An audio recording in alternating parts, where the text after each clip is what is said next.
Hey gamers, Ranger Tony here, back with more of Black Geyser. Yeah, when last we left off, we have our party now. I feel we've got a decent party, semi-decent party. I mean, I don't know. We have a full party. Put it that way. That's the main thing. I'm listening. Yes. We are I await playing your instructions. a human Templar. Mostly because I hope at level 4 to start getting access to spells, even though I won't necessarily have a lot of them. That will start getting us... I mean, it's a paladin, let's be honest, right? And so we are... I picked it because I wanted something a little bit more interesting than just a plain old fighter. And there's already a mage that can join our group. So it felt redundant to get another mage. And if I did play a mage and didn't bring Baja into the group, who else was I going to put in the group, sort of thing.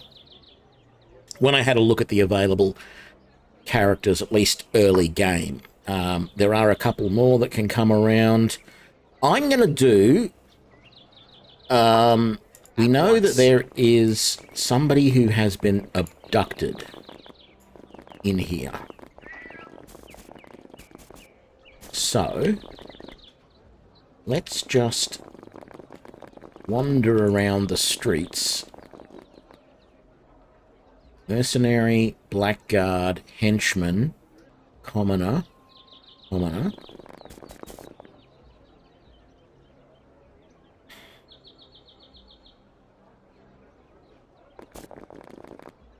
Okay, commoner.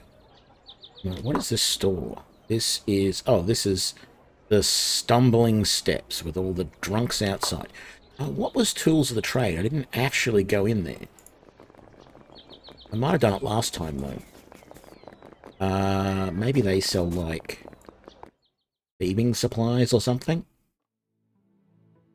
At once. Can I help you? No. Leaving for good. Received an offer he can't reject. What do you have in stock? Stuff for working folk. So, another brass cauldron that I did say I'd like to buy. I think I will buy one. Let's get that out of the way. We've bought a brass cauldron. Done. There's a fusterball. There's a lantern for 381. We can't afford that at the moment. Leather hunting gloves. Do they actually provide any protection? They do not. They do provide a bit of extra aim and accuracy, though. That might be useful for you, because you don't have any. So let's buy those. Medium shield, small shield, spiked clubs.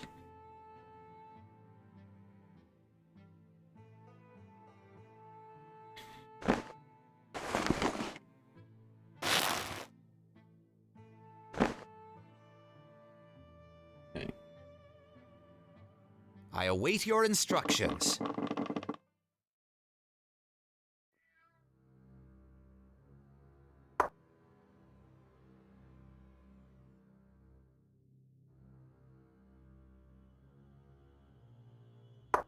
Let's just pop up here again.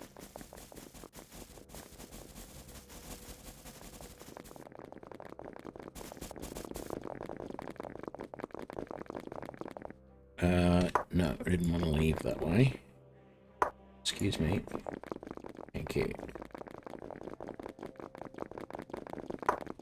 So, oh, this is the graveyard. Lots of entrances, lots of crypts. We're going to leave that alone for the moment.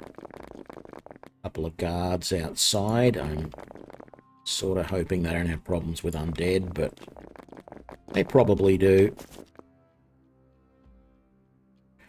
Just have some homes around here.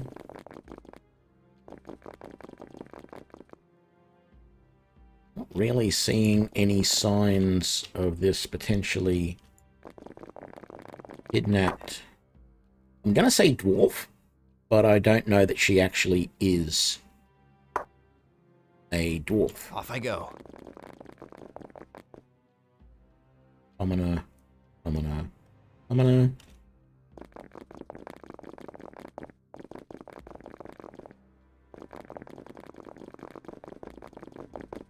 And then this is the Greybark pawn shop. Let's see what they've got for sale.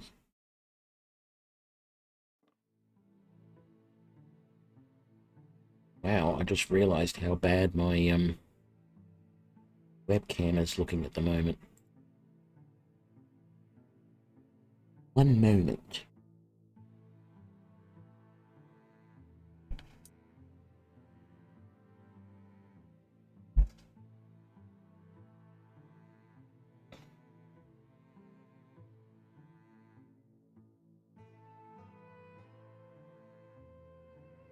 There we go, that looks better. Right. Look at this. Scoundrel. Shopkeeper. Greetings. Let's see what you have here.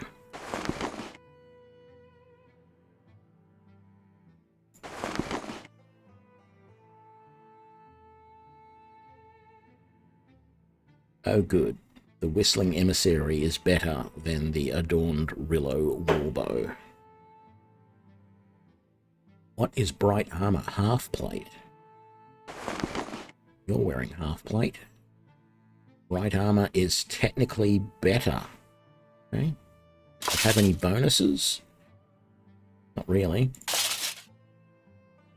Fancy blue boots. Well, hey. Gambler's garb.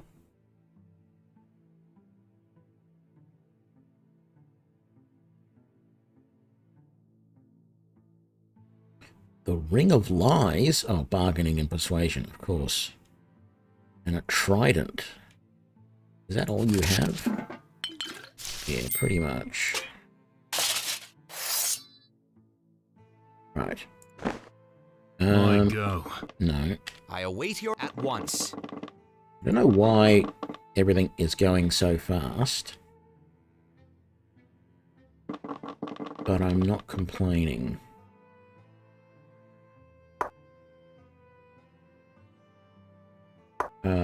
Side quest. Can I get rid of that? I can't.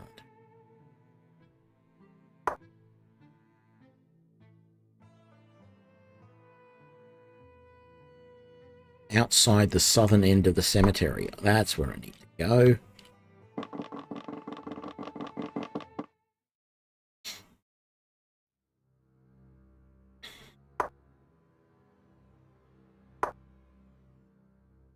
At once.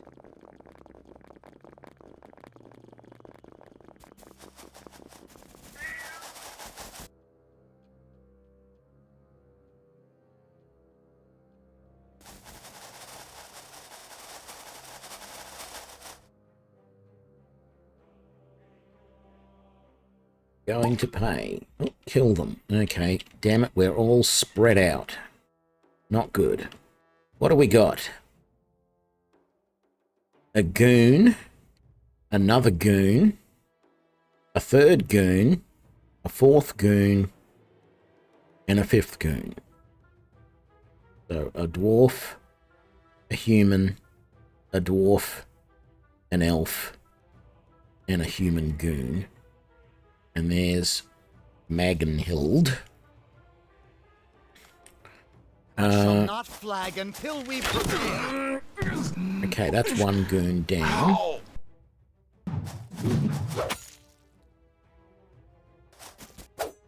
Yes, Why I'll are make it. you charging in? Actually, oh, that's why. I gave you the wrong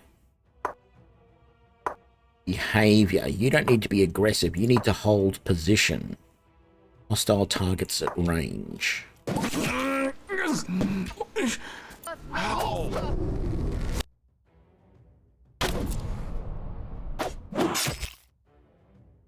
I await your instruction. No one stands against.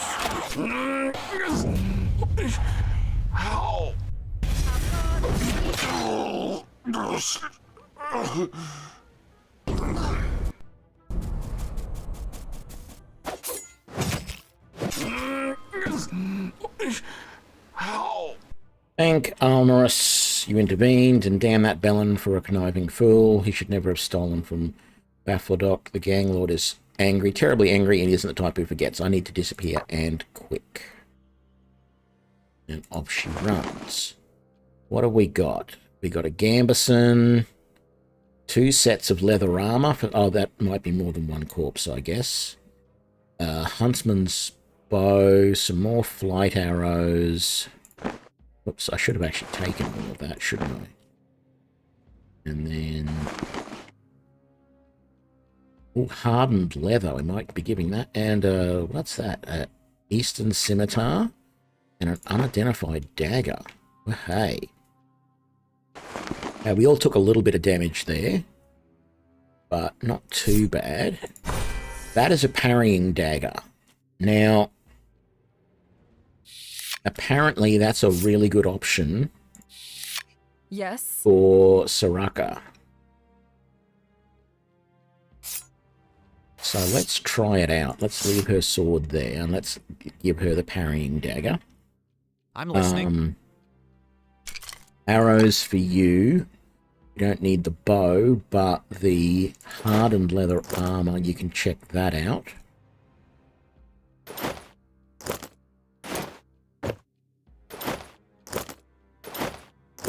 What have we got here? That's another potion of healing. We'll give that to you. And a potion of a clarity. I think that would probably work well for you. I'm listening. So that armor there does give a little bit more stabbing and cold protection. So I wish you could single right click and go equip, but it doesn't do that. That's what I'm used to trying to do, and it's not working. Yeah, I'm just giving all this stuff to what's his name to carry for the time being. And actually, let's give the food to Go ahead. Sakara, not because she's female, but because she is also doing the brewing. I'm going. No. Off I go. Everybody. There we go. Okay, so we've saved that.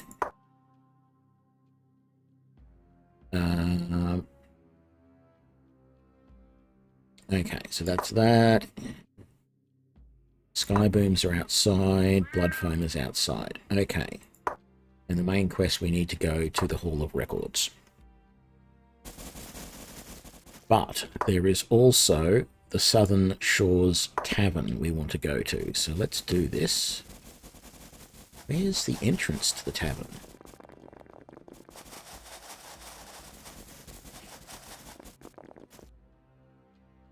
Is this not the tavern here? Oh, there's the door there. That's in a silly position. Considering you can't rotate the map, maybe you can rotate the map. And I'm just silly and not realizing how to do it. Task mode is Q.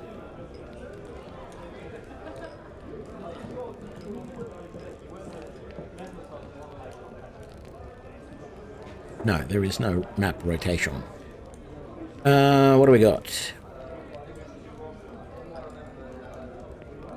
Commoners. You don't say, you don't say. Off-duty soldiers. A couple of lords. A wench. A commoner. A noble. No rent boys? We've got a wench. There's a bouncer. A drunkard. And a bouncer. And... oh, hang on. The Lord. Lord Markham. Yes. There he is. please. I intend to pay you with the bracelet, just as I said. I had it a moment ago. Well, obviously I don't intend to cheat you, Lord Durbet. Fact seems to belie your charm, Lord Markham. It appears to me that you went all in on a bluff, and now you've lost the round. You're crying out of pocket. I've long envied that bracelet of yours. It's the only reason I accepted your wager. You know, the Bright Guards stay clear of this quarter. You'd best find a way to settle your debt, and soon, unless you'd rather make your excuse to my friend Lafferdat, or Alflodak, I don't know. G'day, Killer Beef. How you doing? Yeah, that guy seems to have his fingers in every pie in this damn city. Quite the predicament. It seems we're both going to be staying in the Southern Shore for a good long time. Yes? No, I wasn't talking to the wench. What do you want? Unless you've appeared from the ether to return my mysterious mislaid bracelet, I've no desire to talk to you. I don't have your bracelet, but I know who took it. Well, can you retrieve it for me? My associate, Lord Durbet, is done talking, and I am unable at the moment to leave this establishment. Of course, it will be generous reward for you, kind sir. One more reward, which I have to decline in the end. Can I sleep at this tavern? I want to rent a room. And they have the cellar distillery for 5 gold a night. These damp dark rooms are equipped with the tools needed for cooking up concoctions, brewing and drying, while resting here may yield extra results as well as bonuses to the skill. Oh, well, that's interesting. Basic room provides the bare minimum of comfort at a very low price. Still, basic rooms restore health. And then let's actually... Why am I not able to select...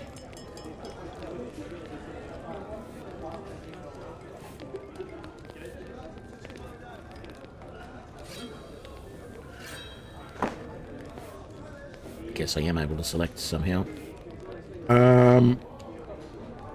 I thought it might have been going to give me a chance to do drying and stuff, but I guess not.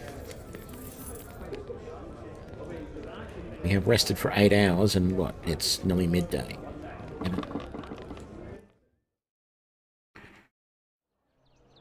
So, we need to find those drunkards.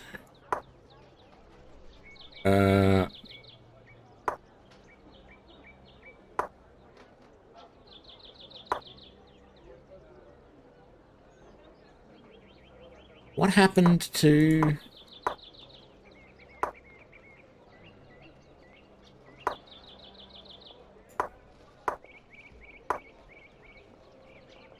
I didn't get that quest? How does that work? Let's go back and talk to the guy again. Do not waste my time.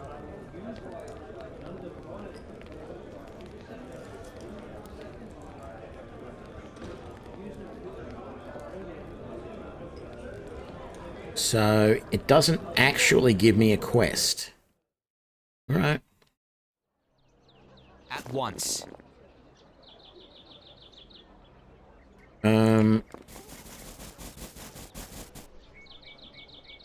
Where are we? We're right there. Witch's dwelling. Witch? Oh, that one. That was a terrible joke. If it is even considered a joke. Right. The question is, where did those guys go in this area? We last saw them right near the entry outside of the gates.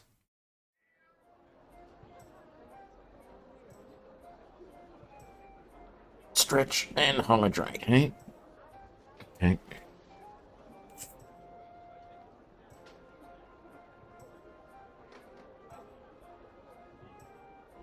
So, we last saw those guys over here. I'm wondering if that small home is where they hide themselves. At once. So how about we come around this way, see if we can't see them anywhere.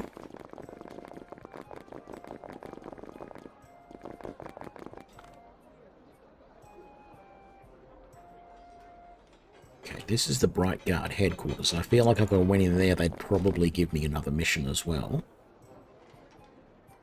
That's the guys right there.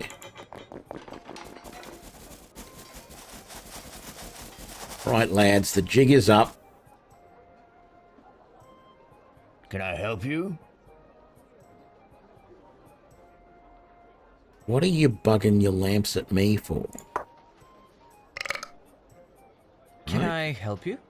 Get out of here while you still got 2 working legs to get on. Greetings.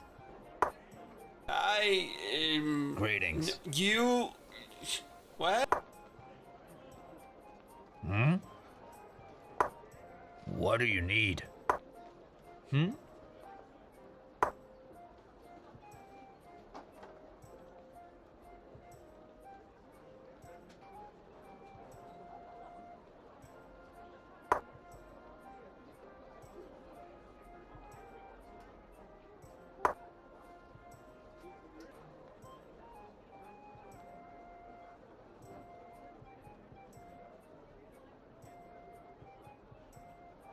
Save. Thank you.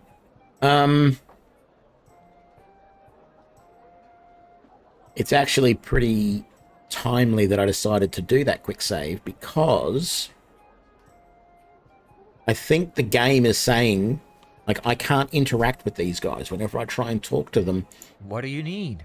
they don't do anything. So to complete this mission, I shall not flag until we prevail.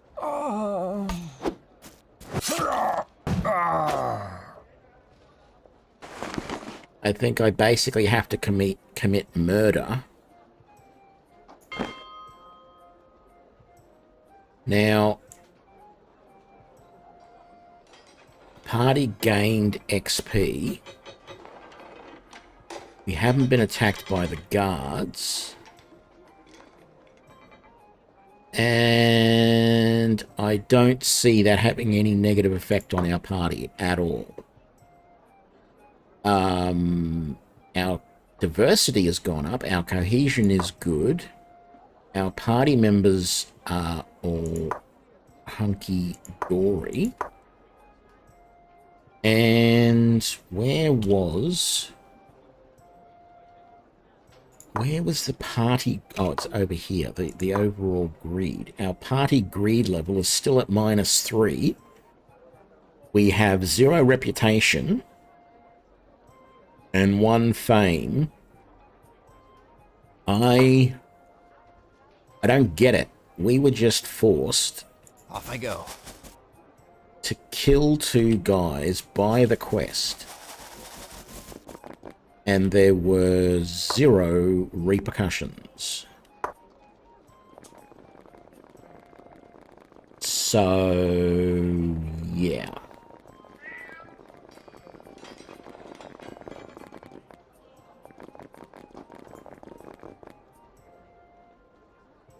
Back to Greyback Square. Let's give this guy his...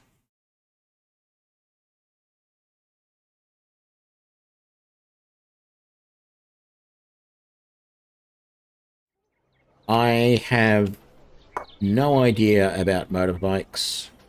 Hello, beef. You're asking in the wrong channel, I think.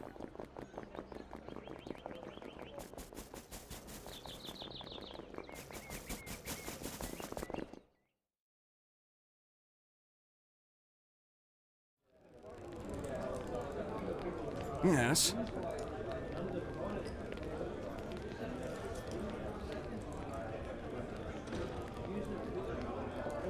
This is your bracelet. You may have it back if it is.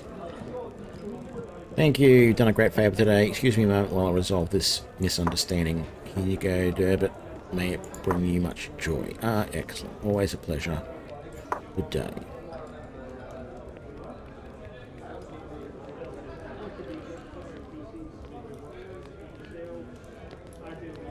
I haven't a copper chit on my person right now, but please come find me later at the embassy of Zida Suda. You'll find it in the castle district. I will have your reward then. Yeah, but I can't accept the reward because if I do, it makes me greedy for some reason. Even though he offered the reward without me asking for it, it has increased our reputation though, and our party greed decreased by 1 by not asking for any reward when we just gave it back to him, so that is good.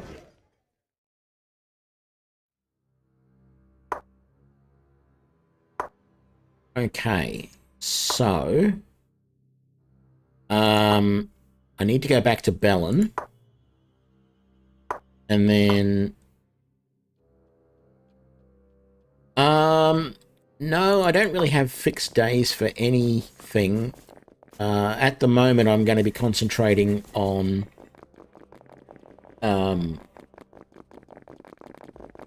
Black Geyser to, you know, try and complete it.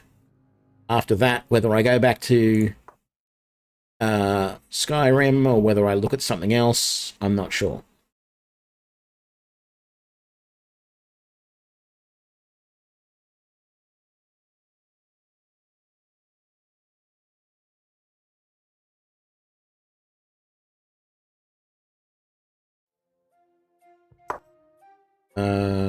Bellins.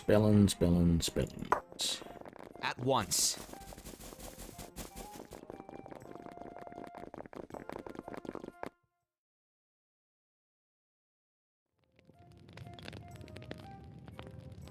Yes, it is a very relaxing Can I game. help you? If only the footsteps were a little bit quieter. Did you find Magnhild? Is she right? She is safe now. Oh, thank you. Take this gold. It is quite a pile for a poor merchant like me. But we'll have to make do. No more meat in my soup for the next few months, that's all. And take these boots too.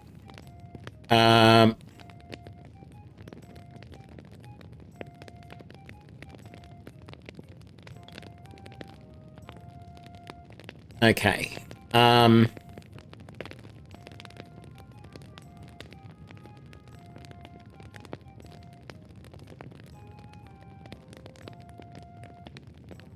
Yeah, we could do that. I'll have to think about that one, though. There are a few things in my library that I feel like I need to delete from my library because I will probably never play again. Okay, so the idea here is not to be greedy. Option number 1 is the least greedy of the options, because option number 2 is take everything that he's giving me, which is considered greedy as far as the game is concerned. How am I supposed to do with this? What am I supposed to do with this pittance be serious is basically asking for even more. And then 4 is just outright extortion.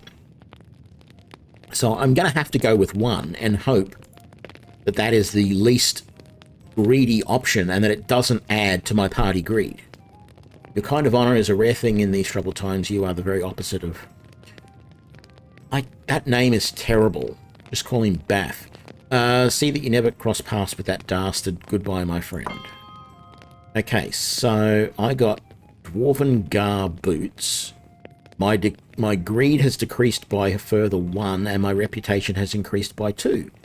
Alright. So, my greed is now -5. My reputation is now 3. And my fame is 4. Alright. What are these boots all about? Dwarven Gar boots. Plus 25 to pulse and blow resistance, immunity to knockdown.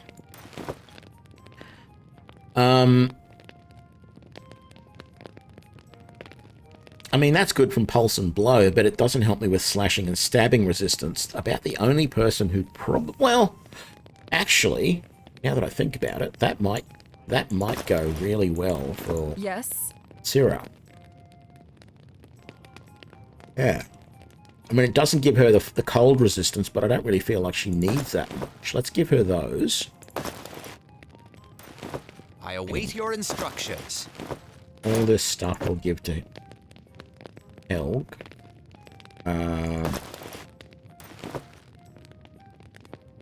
Leather hunting gloves. We already gave Hamlin some leather gloves, and I don't think anyone else really Yes. needs them.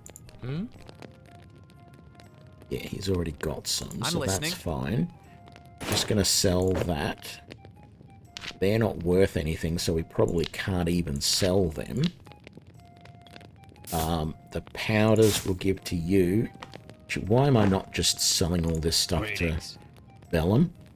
Take a final look at your stock. Here you go, sir.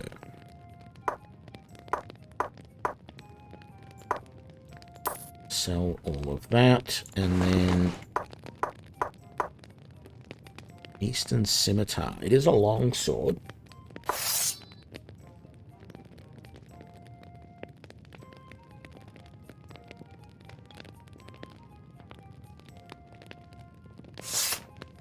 We'll get rid of it.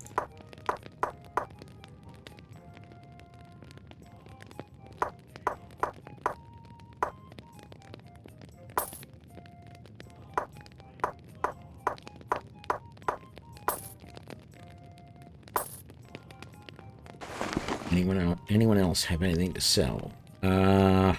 Sure. Sell the arming sword. I know it's a bit risky, but we'll do that. Just those stones. We'll just drop them somewhere.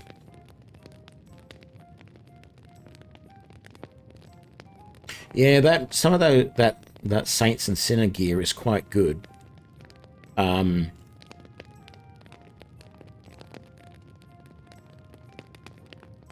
Trying to think. There was something about it though that I didn't like. I can't think what it was. I think it might have been the look of it actually. More than anything, I think I didn't really like the look of the gear. It probably is pretty good stuff though. Some of the stuff that's added with the Creation Club content is quite good. Yeah, some of it's really OP though.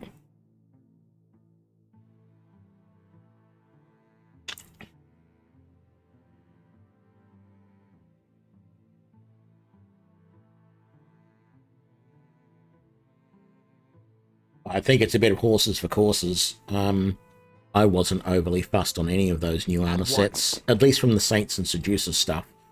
I like some of the other armors that were made, but right. So it's midnight. I haven't been to the general store yet. I can't believe I hadn't been to the general store yet. It's not going to be open right now, but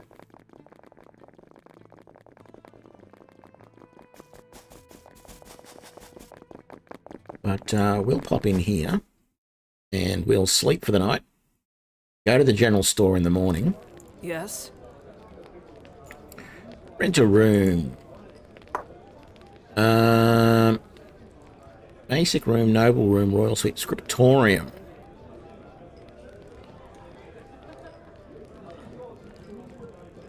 Okay, that's an interesting option, that it will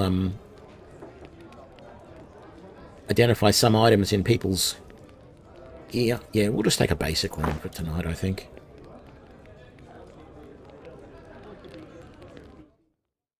Okay. At once. Into the basic store.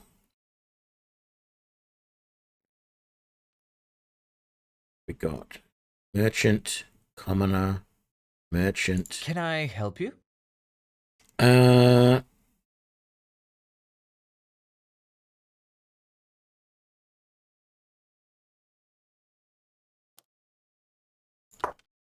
So At once.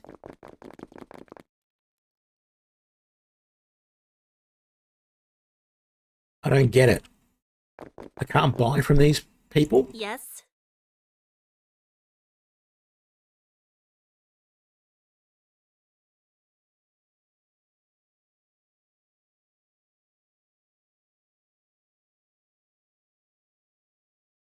Where can I get help if I'm injured? I'd say try the palace. That's ridiculous.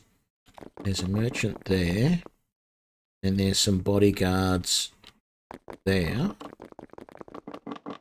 And workers there. And there's more workers in the storeroom there. Okay. So, don't come to the general store. You can't actually buy anything. Right. I would have thought the Temple of Anarius would be where you would go to get healed if you needed it. How much money do I have now? $1,000. Who had... It was the blacksmith who had the lantern. I don't know why I'm obsessed with this thing, but apparently you need the lantern to be able to easily do the brewing. Yeah.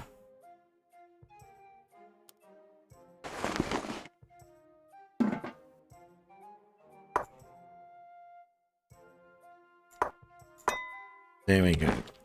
Now got it. Let's give that to you. Yes. What can you do with this? Drying. Let's put... Well, actually, I probably should use the candle first, shouldn't I? So let's just dry. Like... one of a whole bunch of things. And then start crushing. Alright, and then collect. And then...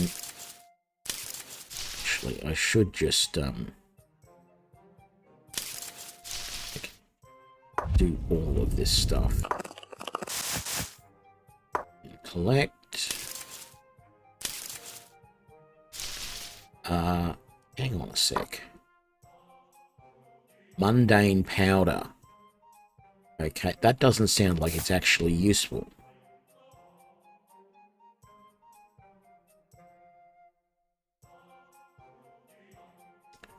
Okay, so some of the stuff that we tried to dry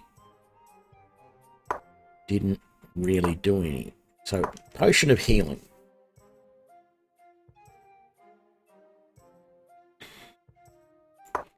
There's no... Okay, so if I want I want to make potions of healing.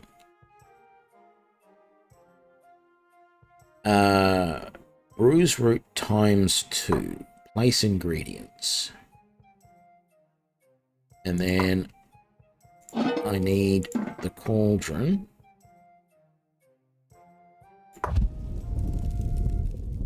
Okay.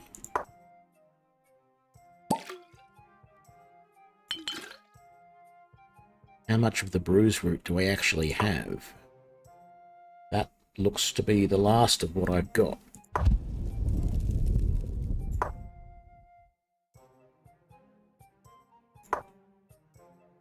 Kitty ring and red comb.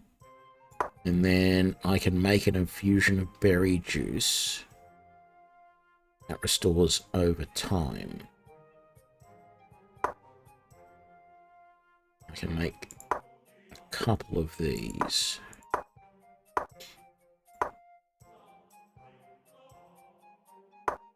So I don't get the point of the drying then.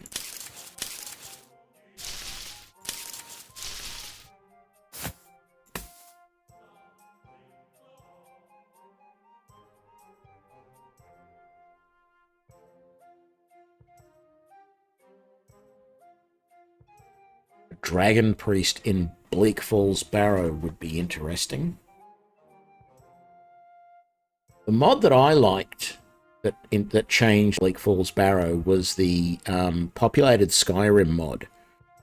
It's actually 5 different mods, so it adds more people to the towns and cities, to the roads, to the prisons, and then to castles and dungeons.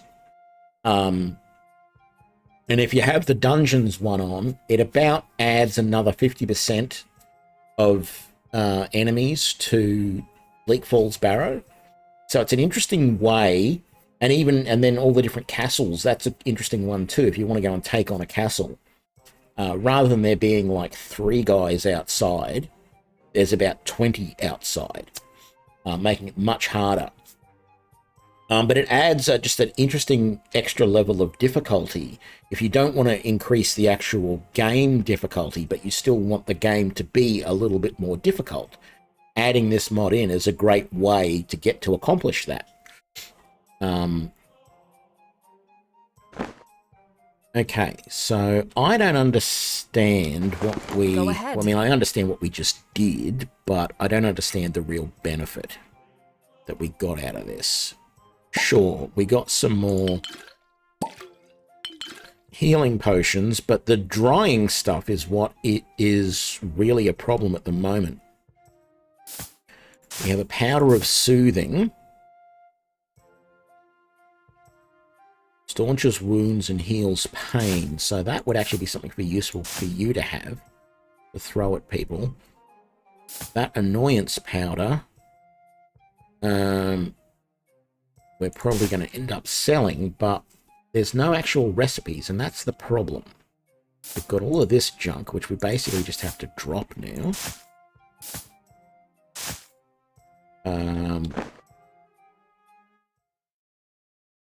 But anyway, we have that now. I feel like we're pretty well set up. So, what we're going to do, I haven't been to the temple yet. I feel like I should go to here and here. They're the 2 main locations in this area that I haven't been to yet. So let's come here. Oh, we've got to come down this way. And it looks like the entrance... No? Who are you? You're just a guard. Is there a way that I can get around? Well, where's the damn entrance to the headquarters? That there? Oh, there.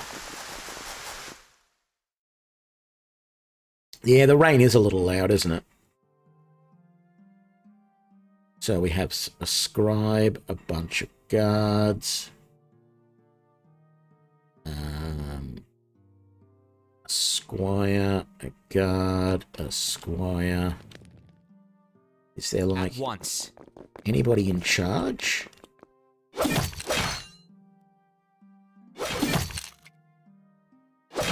Guards training. I mean, maybe we'll come down here and talk to the scribe. I have work to do. There's a jailer there. Yeah. Move along. Okay, nobody here really wants to talk to me, and that's fine. I was just curious as to what was going on in here. I thought maybe they would give me some quests to do or something. Yeah, I suppose I could go upstairs. I'm always reluctant to go upstairs in buildings like this because it's usually a place where it's off limits sort of thing.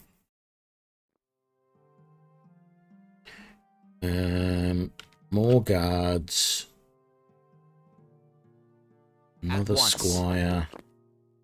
Oh, you're not cleared to entry. Trespass shall not be tolerated. Yeah, so... At least we know now. We can't... Can't go through there. I mean, I probably could have tried to talk to the jailer as well, but I don't want to talk to a jailer. If I have no reason to be in the jail type of thing. I feel like you don't talk to the jailer until one of your friends is actually in jail. I know that's, you know, probably seen as a little bit bigoted, maybe, ostracizing him for his job, but, you know, that's the way I look at it. Temple of Anarius. At once. Brother Wembley. Greetings, sir. Come to admire the grandeur of our temple. Welcome to share in its glory. I wonder, would you Offer your aid to ensure the safety of Yerengel as Alanis and Talendia created her. The task I have in mind requires an able-bodied adventurer like yourself.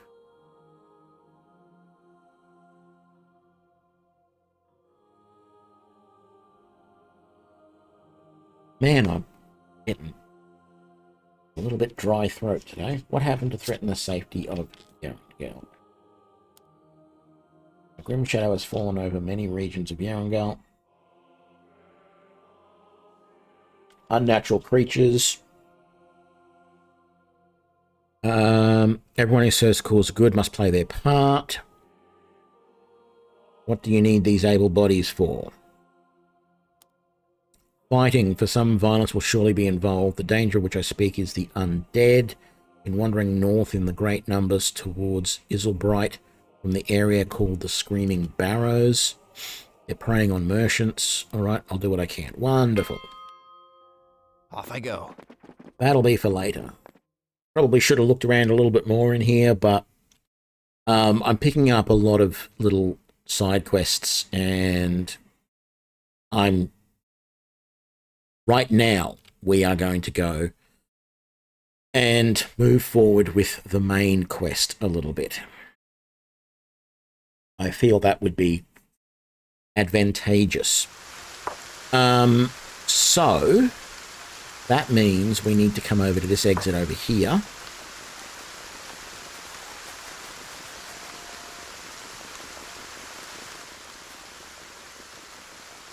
We'll turn down the volume of the rain just a touch. Also means we don't hear the footsteps quite as much. I think we need the castle district. If I remember rightly, I could be wrong. Probably am. We will soon see.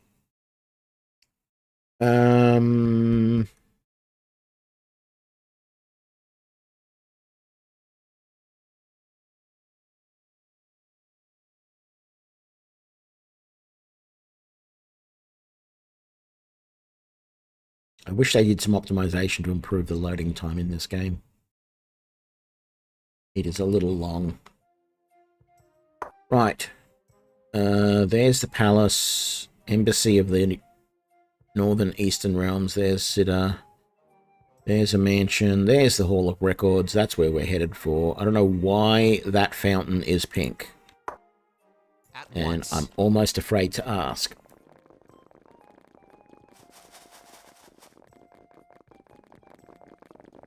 Middle of the night. Is the Hall of Records even going to be open? Make way. Can't you see the Lady Bajala is trying to get through? Beg your pardon. This comment is actually a friend of mine. Not holding you hostage, is he? That's funny. No, not at all. Come and go as you please. Let's see what we can find. Had all that happen last time.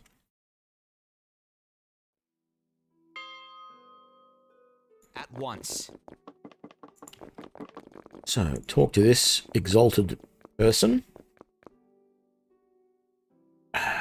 Record keeper. I mean, no name, just record keeper. I don't know. We need information about a certain nobleman. What is the fate of Lord Espen? Dead, I'm afraid, killed in a raid on his estate just as the war erupted. What happened to the estate? Sacked by the Daron Gold. King's Scout reported no survivors. Dangerous creatures making it their den. Crown can't spare the manpower to clean it out. Who claimed the estate?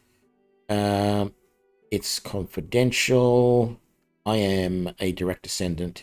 His son, in fact. Did he have a heir? Son named Aldena. No way for Alden to claim the legacy since he is quite decisively turned traitor. Thank you. Can you help me claim my title? Did he recognize you as my son? No. No matter. Have record of every noble title. Blah, blah, blah. He goes away. He comes back.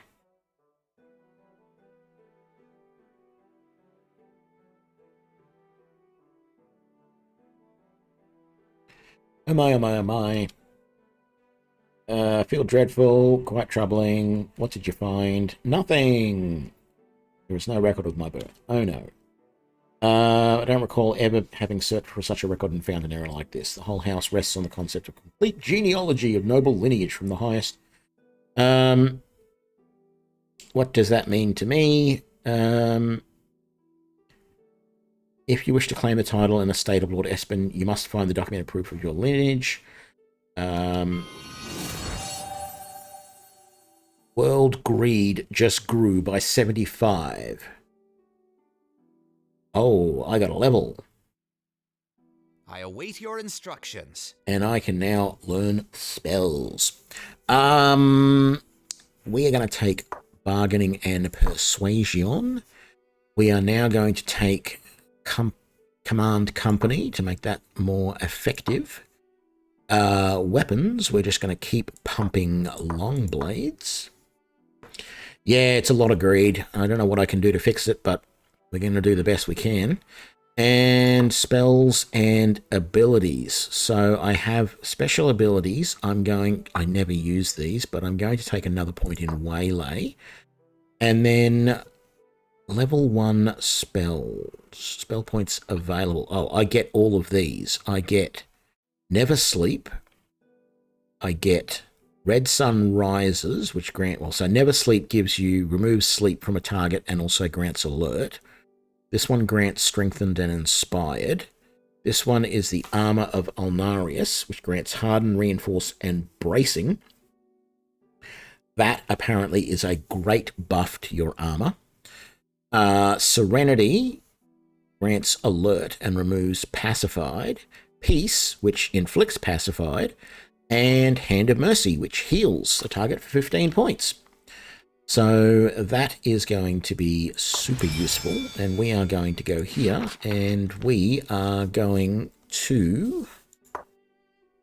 our elevated spell is going to be Armor of that. Yes, I know. I can see all of that. Thank you, game. You know what I'm doing. And then I don't think I'm even going to bother with Serenity and Peace. It's just going to be Hands of Mercy. I'm sure there's a use for those, but just kind of not seeing it. I'm listening. Bargain and Persuasion. Outdoor Survival. Keep pumping the battle axes. And I don't remember which of these you've already got. But that's useless. You might already have that. And let's grab that. I think just another one of those. Very nice. So, in our quests then, we now need to head to the Espen estate to see what is going on. I'm listening. Off I go. Orders. So, that's going to be interesting. Hello. I gave up on the mage character. I started with the mage character, then I switched to a ranger, and now I've decided to play the Templar. Now, the reason I stopped playing the mage character was, I don't know, it was all right, but I wanted to see what the ranger was like. I played the ranger and was a little bit disappointed.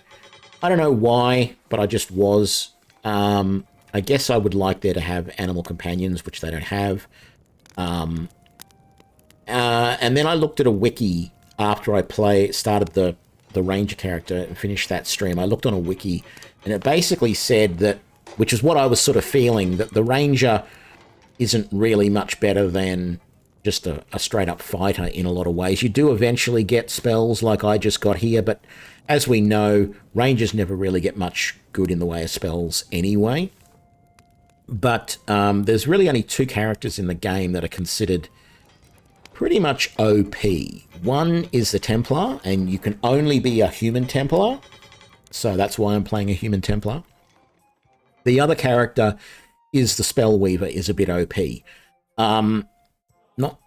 It's on par with the Templar, I suppose. Now, the reason I didn't keep playing with a Spellweaver, though, which was the first character that I built, was because you get a Spellweaver here. You get Jala. Now, she's okay. She's not the best Spellweaver build, but she's not bad. And I just felt like there wasn't much sense having 2 spell weavers in the party. And when I actually looked on this wiki and saw the range of companions that you get, Helgen here is one of only 2 fighters or warrior subclasses that is available as a companion. And I felt you only get a team of 5. I felt I needed 2 characters in the party that were primarily melee damage dealers, and then the other characters would be able to support them. So we have me as a Templar with a 2-handed sword just hacking through everything and able to heal people and inspire and, you know, all those little paladin-y things, because that's what Templars are. We got Helg, who is basically just a plain old dwarven fighter, axe and shield, and just hacking his way through everything. And then I've added Siraka, who is a cleric, and with medium armor and a light shield, and this parrying dagger, she is really rather tanky, apparently. So she can be sort of in the front line and then move back a little bit to heal people as needed and stuff like that. So that will work well. And then we've got Hamlin, our thief. I mean, I like to call him a rogue, but he's a thief. And he's just going to sit in the background and plink away with arrows. And then, of course, finally, we've got Jala, our mage. If I was to go and do a mage run on this, which I might do, I might come back once I finish this and do a mage run, I don't know. There is one more fighter character. His name is Arvex, and he is the Highlander, a barbarian. But my concern is I've never really liked the barbarian characters all that much in any of the role-playing games, I await your instruction because at once. they can't wear the heavier armors traditionally, so they always feel a little bit squishy. And so how do I get to the Espen estate? There is no... I can't get to there. I'm in the castle district at the moment. I guess I'll just go to Wardenhaft and have a quick look in here. But yeah, that's my reasoning behind where I'm at with the character builds at the moment. Definitely interested, if I finish the game and I'm happy enough with it as a game and I want to try it again as a different character, I will come back through and probably play it as a Spellweaver.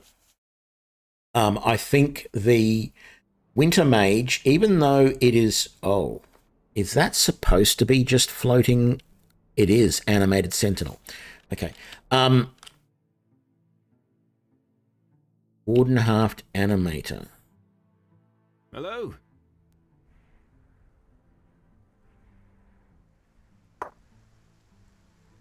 Okay, so this is their magic school, Wardenhaft Academy. Right. I don't know that I'm really all that interested in doing that. We'll just walk through the grounds. It's not going to stop us, and we'll go out through the other exit. Yeah, as I was saying, the Winter Mage is meant to be the really hard-hitting, damaging mage build. But apparently it just... And I felt that when I looked at just the start of the character. It did look a little bit... I'm just going to come over. Actually, let's just go straight to the Merchant's Roads, I think, and we'll go east from there. The Winter Mage just looked a little bit... I don't know, there was something about it that didn't work for me. It didn't really look like it was going to be all that good. The other build that they reckon is really powerful, but I will never play, is the Necromancer. The Necromancer is apparently probably on par with the Templar as the best build in the game. But, I will never play a Necromancer. The Convoker looked good on paper as well, and it is supposed to be pretty good. At once. But I don't know. I gave it a bit of a try off screen, you know. Why can I not go east from here? How do I have to... Oh, I can go to Espen Estate from there. Okay, that's good. Yeah, I gave it a bit of a try, but just there was something also about it that I just didn't like, and I don't know what it is. I've even tried doing summoning builds in things like Skyrim, and I don't get it. It's not me. So yeah, it really didn't. So when it comes to mage builds in this game, just, you know, At once. I think for me, it's the Spellweaver. That's what really appeals to me as far as build goes. I'm going to do a complete encirclement first, go around the outsides, because yeah, I expected there to be some bad crap going on here. We have a giant scorpion and 2 dire scorpions. Now, what are you going to do? You... What? Yes. Why do the 2 of us have some sort of healing thing going? I don't get that. I need you to maybe summon some spiders. I need you. Can you even stealth in combat? Like, I don't know what you can do. Weapons, we've got all of that.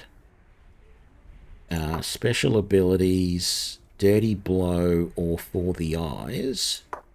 And then Steal, Plant Item, Sneak, Disarm Trap. Can I even get you to sneak? So you're now hiding. Wonderful. So... Oh, great. I get poisoned straight up. The giant scorpion hits me, does 4 damage. And I deal 1 damage to the giant scorpion. How much health does that thing have? Slightly injured. Right.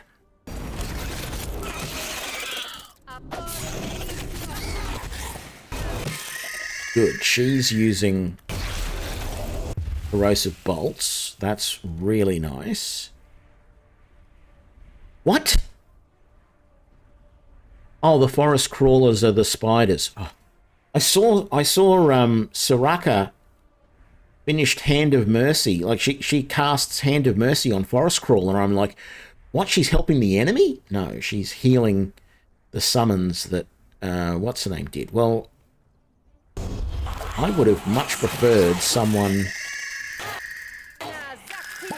Have we not killed that giant scorpion? I thought we already had. It's badly injured. I just took a potion.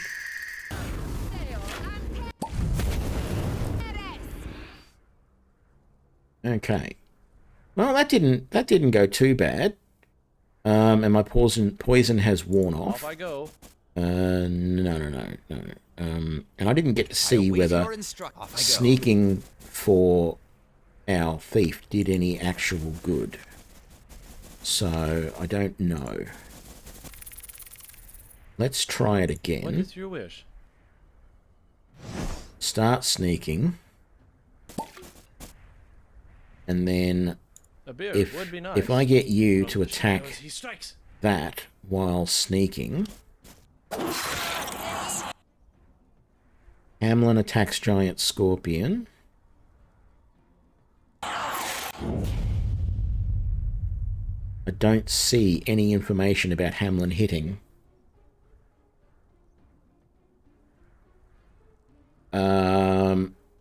Guys, that giant scorpion is in a bad position. Hamlin was discovered by giant scorpion. Hamlin deals 11 stabbing damage to the giant scorpion. So we did a sneak attack. Critical hit.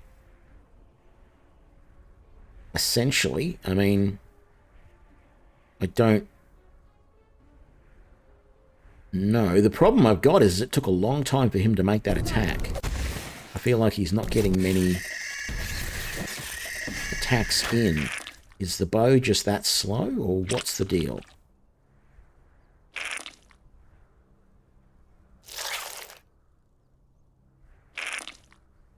Yeah, I'm taking a little bit of poison damage, but it's not a big deal. There? Yeah, I didn't think I should have zoomed out a little bit there. Okay. Ooh. Thought we were going to come across some skeletons there as well, but it's all just these scorpions at the moment. I'm ready. Right. If you can sneak for me again. I'm always ready. I think you're all out of your spells, aren't you? It certainly looks like it. Oh, no. No, you're doing fine. I'll let you just do whatever you're going to do. I'm listening. Steel and stone.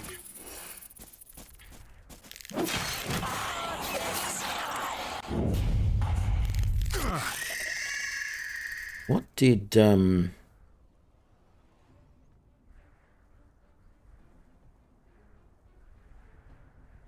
what are you attacking with? I don't see what spell that was that you're using.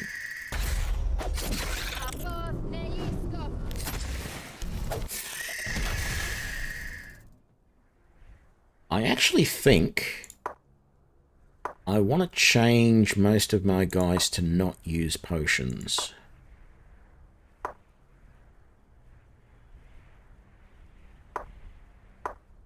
So let's just go through and be passive on all of those for the moment.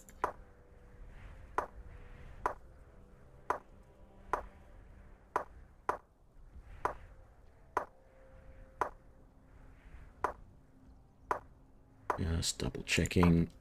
All right. Nothing to get out of those. No, I will lead. nothing to get out of those bodies. Oh, another scorpion. Is there going to be another big one, or is it just a little one this time?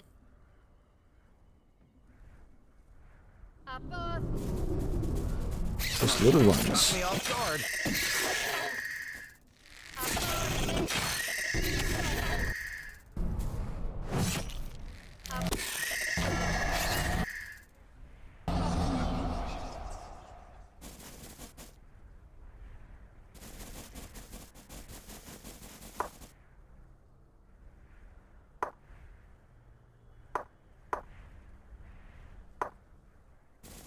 Right, that's the outside all done.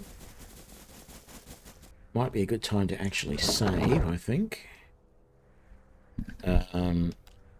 Espen Estate. Go. In we go.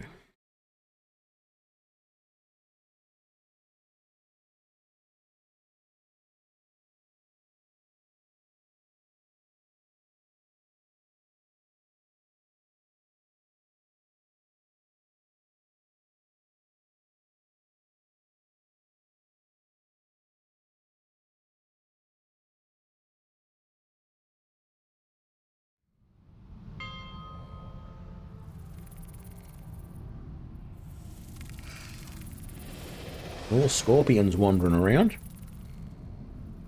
At once.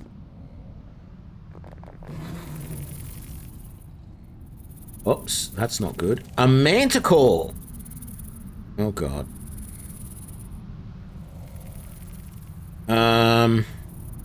This is not good because we just aggroed a couple of scorpions and there's a bigger scorpion in here somewhere as well who's probably going to follow those two out. And now there is a dire scorpion and a manticore here. I think the manticore is the bigger threat. I really do.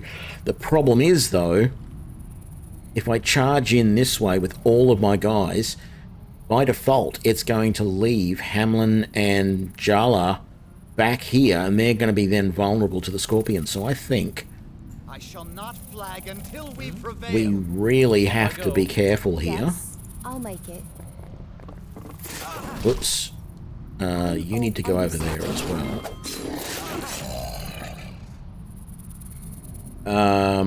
I need... What is that? I don't want to know. I need What do you you wish of me? Summon Wolf. You've already used the Sparkle. What does Ride the Lightning?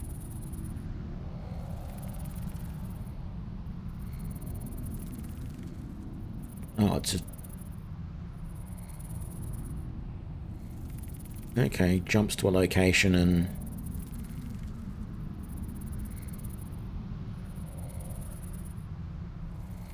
Okay, so it jumps to a location and then discharges a lightning bolt around them. I could jump to there and discharge it, but... I think... I wish you had more spells. I really do. I don't have any favorited. We've got to do as much damage as we can, as quickly as we can, to this damn Manticore.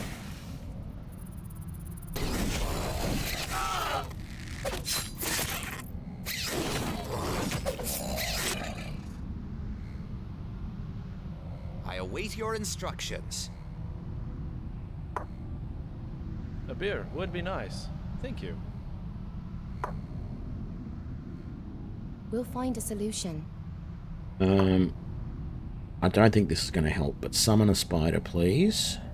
Yes. And then for you... Oh, I haven't been giving you your armor of Alanus, and I haven't been giving him his armor either. I need you to heal me.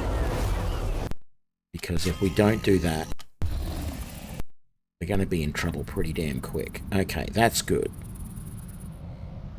That's really good. Okay, I'm a little concerned by the dire scorpions down there. I'm listening.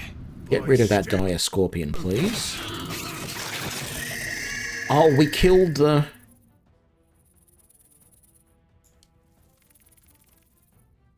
Did we kill the...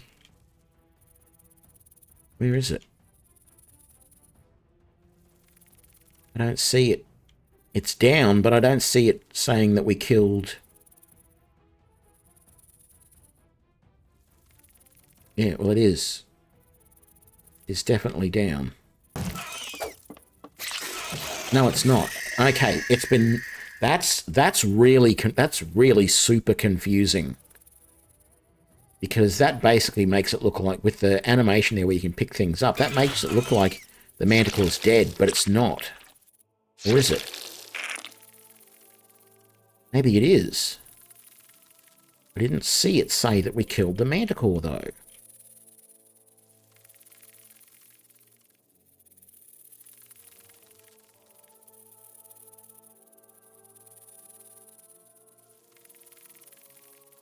Oh, Manticore slain, all the way back up there. Okay. Well, that's cool. I think it actually took a while for its dying animation. Yes, this is the place from the introduction. You're basically going back home.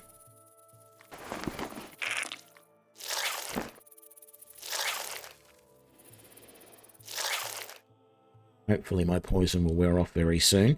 Okay, where is... I probably haven't rested. That's probably why I can't use it. Or do I need more...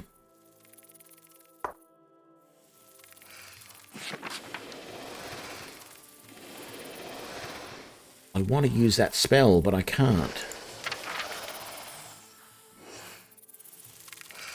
Yeah, see, there's another giant scorpion there. Off I go. No. All of us, please. Let's quick save. We did well in that last battle.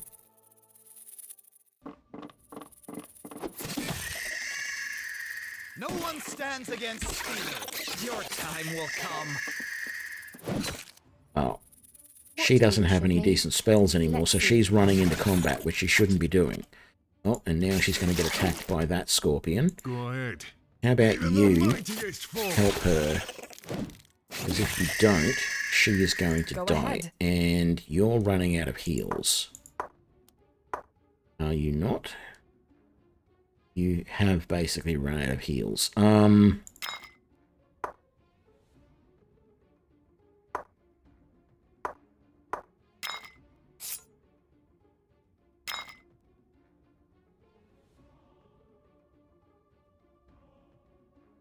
You need only ask.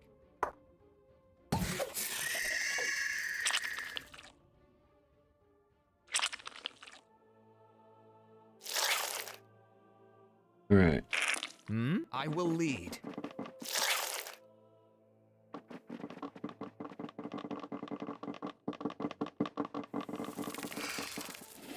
Another giant scorpion. I fear neither pain nor death.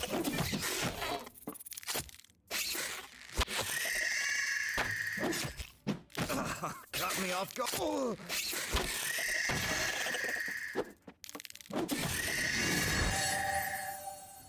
And Soraka's got a level. What next? Let's quickly get that before the scorpion in the next room comes along. Brewing and drying, please. Haven't used that ability of yours yet. Let's go another thing of 10 to wounds, and we want to keep going in small blades. Thank you. And that probably means she's got more slots in her spell book, so we shall do that. What about level 2? Let's get another chattering going, and you don't have any level 3s yet. That's fine. Let's quick save. I'm going. I'm listening. No. There we go. You dare face me? As you say. We're done there.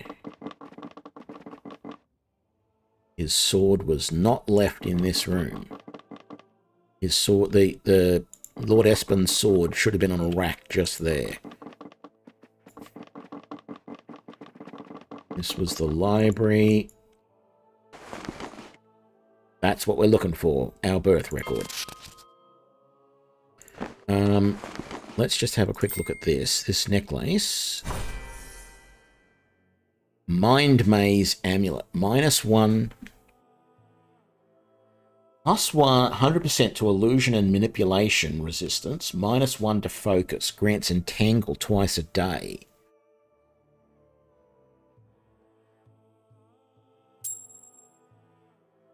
That sounds terrible. I don't want any of my characters to lose focus. So why would I use that? Oh, I never got around to dropping that, did I? Okay, we're going to sell that.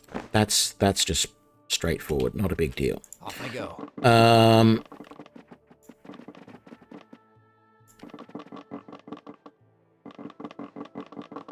Let's just come over this way. Make sure there are no baddies over here, which there are, but there's only a couple of just weak little scorpions. Oh. Change that. There are some big bad scorpions. I await your instruction. I shall not great. flag until we prevail. Yeah. How about you just wait over there and do nothing? No one stands against steel.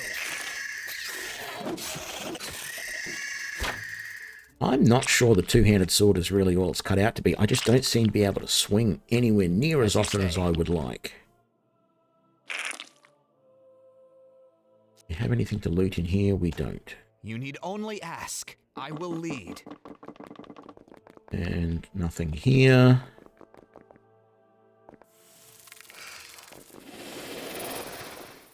And another scorpion here. Let's make sure we take on the big guy first. We'll Excuse find- I'll me. make it. Get out of there.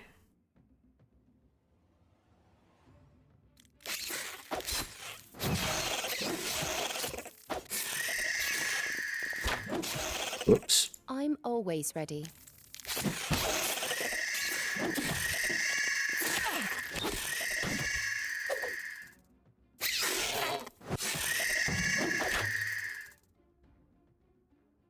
Yeah, if I find a longsword soon, I might swap to longsword and shield.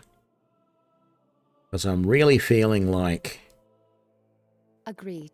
No. I await there. I'm really feeling like the greatsword just has too slower range. What the hell? Who is Hello, Beline? there. A friendly face at last. Please, you must help me. Oh, it's... Essentially, I think she might be my sister. But she's a ghost. What happened here? Damage seems excessive even for bandit raids. It was all down to Aldnar and his terrible soldiers. I was already on my knees. I had thought I would be taken prisoner. And when they saw I would earn them no ransom, perhaps they would release me, or they would sell me for a slave. But at least I would keep my life. But they simply cut me down, with less fuss than a scullery maid breaking a chicken's neck. Then they held a great feast over the still warm bodies. Even when his brigands had had their fill of mayhem, Aldnar egged them on. He wanted to see everything destroyed.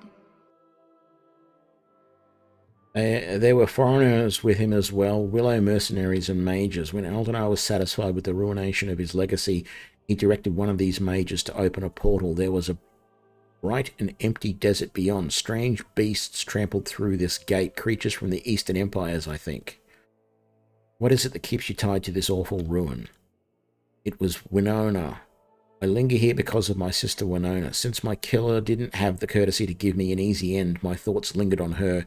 When we last spoke in our home in Deron Gold, as my belly bled into the straw, we had had a fight, you see, a terrible row, before I came here to work for Lord Espen. I thought I should hate her forever for what she'd done. The last time I saw her, I was about to leave for the estate. Winnie brought me a gift, a golden conch shell, to make up for the hurt between us, and I refused her. I left it in Deron Gould, and promised myself I should never speak to her again. And now my bitter words have come true. What a fool. I must have that gift. I have to accept it and demonstrate my forgiveness. That is the only way I may find peace. Okay, I'll accept that quest. Thank you, and please hurry. The pain of wandering through this shambles does not lessen. It stings just as badly as the day I was murdered. The family home was in Deron Gould Center, on the east side of the Guild Hall. That is where you will find it. Right. Now, At once. there is no way to get up the stairs. So I think we're done in here. We have basically been to everywhere, and there is nothing for us to retrieve or anything like that.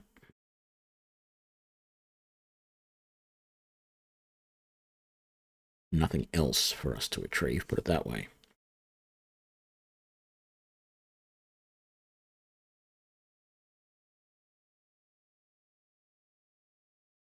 Now, I didn't actually look at the birth certificate thingy. So let's have a look at that when we get outside.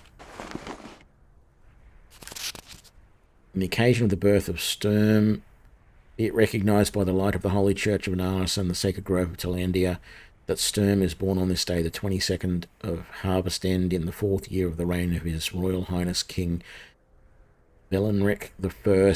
Long may he rule to the House of Esperin by the commoner clay Wellgrove. Be it further recognised that Sturm shall enjoy every privilege and right ascribed to his noble title Underlord. Be it whispered priest Dana of the most glorious Alnarius, or Alnarius, father and creator priest, my aids of the most sacred Talenta, mother and protector. Okay, so we have Once. that. Can we rest? We can. And that did not actually heal us fully. And it is now midnight. So let's rest again.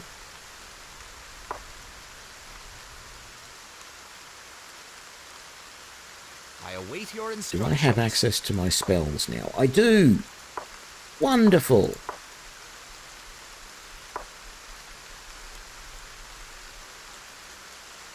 So I want to see, I'm going to quick save right now, but I want to see how good this spell is. So, My armor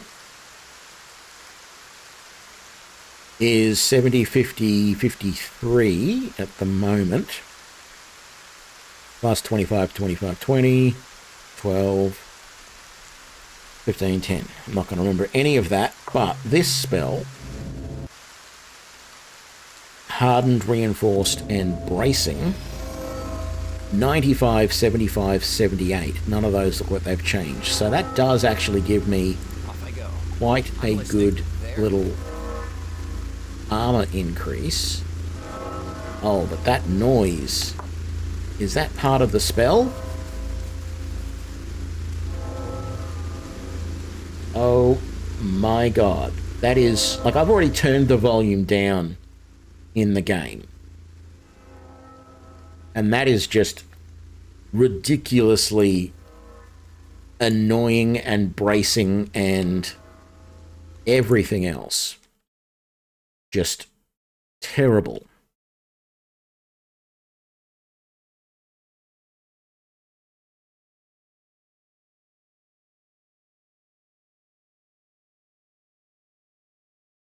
I'm also curious how long that lasts for. I mean, we probably won't see how long it lasts for now because we'll get back here and it'll be gone because it took us several hours to travel there. But I don't know.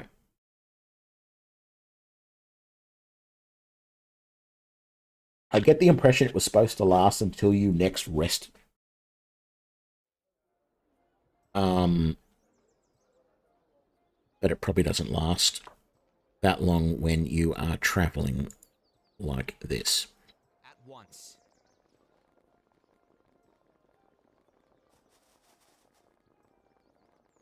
Hamlin wants to speak with me.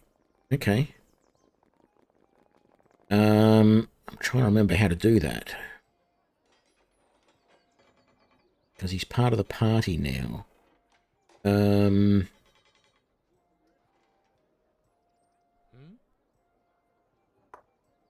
we go.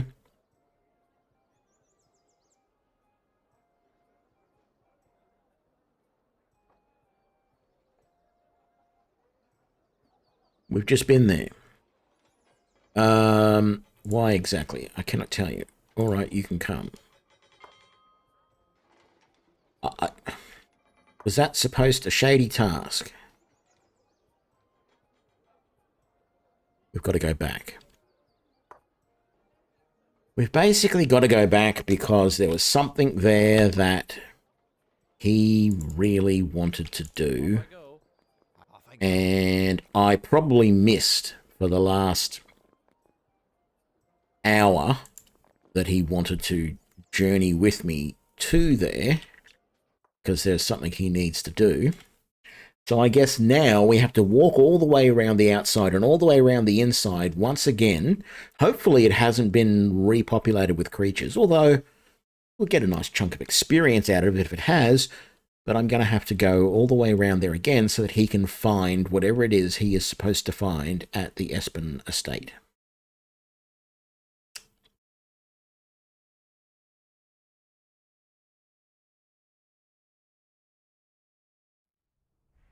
Like, why couldn't he just, as soon as we come here, if he's in my party, why couldn't the game just, boom, bring me into a conversation with him and say, you know, let him say whatever he needs to say. But no. So, certainly looks like we're all right. There are no... What happens if I go over this way? Is there something over here that we can travel to? There is not. I don't know what that is. Where is the Darren Gold? Like, there's the Screaming Barrows. We can go there. But where is... And there's Scofarth. Where's Darren Gold, though? We're supposed to be able to go there to do the quest for the ghost in here. So, I don't know.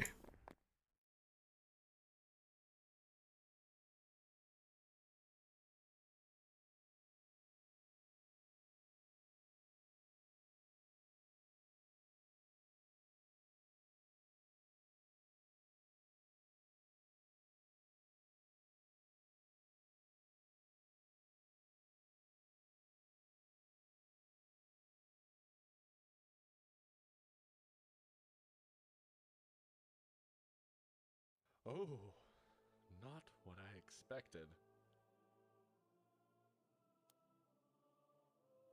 A disaster.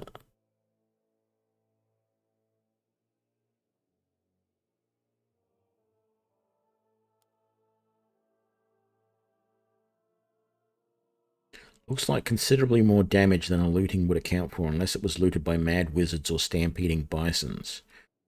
Do you think whoever did this might still be inside? No, if you look closely, there's already been some weather damage since whatever this is happened. Right, remember, we're after anything that looks like official documents. Got it. At once. Well, we've already got our official documents, but I'm curious to see if he's going to find something else while we're walking around.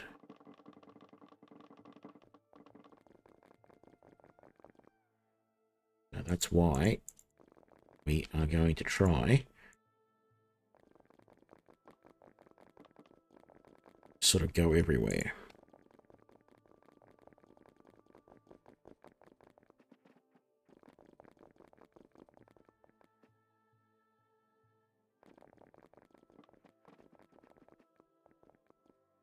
There's the ghost. We've seen her. Do we get any different reaction if we talk to her now after Hamlin?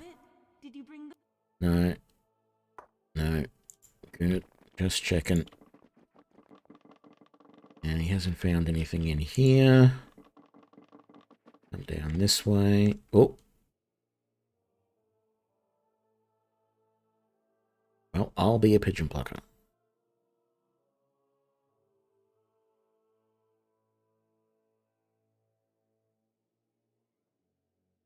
Damage to the structure is extensive and definitely not the work of thieves. Look at what's been left behind. Something catch your eye here, Hamlin? The portraiture in this room is exquisite. You should be glad they were spared. This woman was the Lady Espen, a famous beauty in her time. In any time. She aroused immense jealousy at court. Thanks to her early death and the immortal work of the painter Ran Dornan, that beauty will never fade. This was the artist's last commission before he died, which makes this piece, well, that's all I know about it. You have a collector's eye for art. Simple observation. I'm always learning, you know. It wouldn't hurt to try it sometimes. Visit a museum once in a while. Learn to read. If you like the art so much, why do you look troubled? It's just that I never realized Ran Dornan's work was so big. Can you see where it's fastened to the wall? You're thinking how to steal the portrait, aren't you? What a bizarre conjecture. How could I ever transport it without the aid of a dear friend and confidant?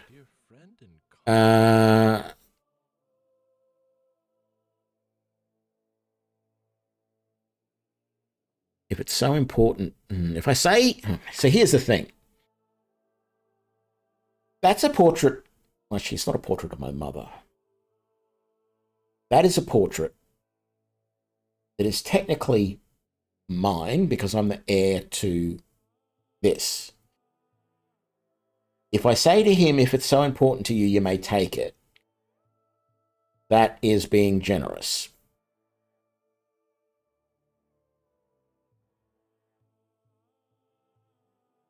If I say to them, if it's so important to you, you can purchase it from me, that is probably considered greedy. But is he just taking it to sell it, or does it have some... I'm tempted to ask what he's going to do with it, but I don't know if that's going to be counted towards the greedy aspect of it, or whether I should just say, if it's so important to you, take it. I'm going to ask this, and let's just hope this doesn't count as a greedy option. An object of such immense value needs to be kept in certain conditions, away from sunlight and damp for starters.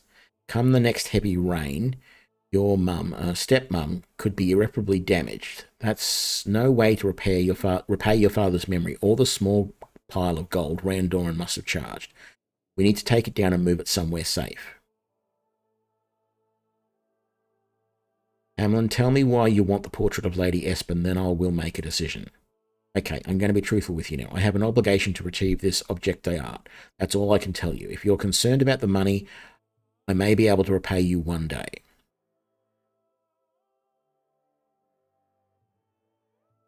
I'm tempted to try the bargain and persuasion.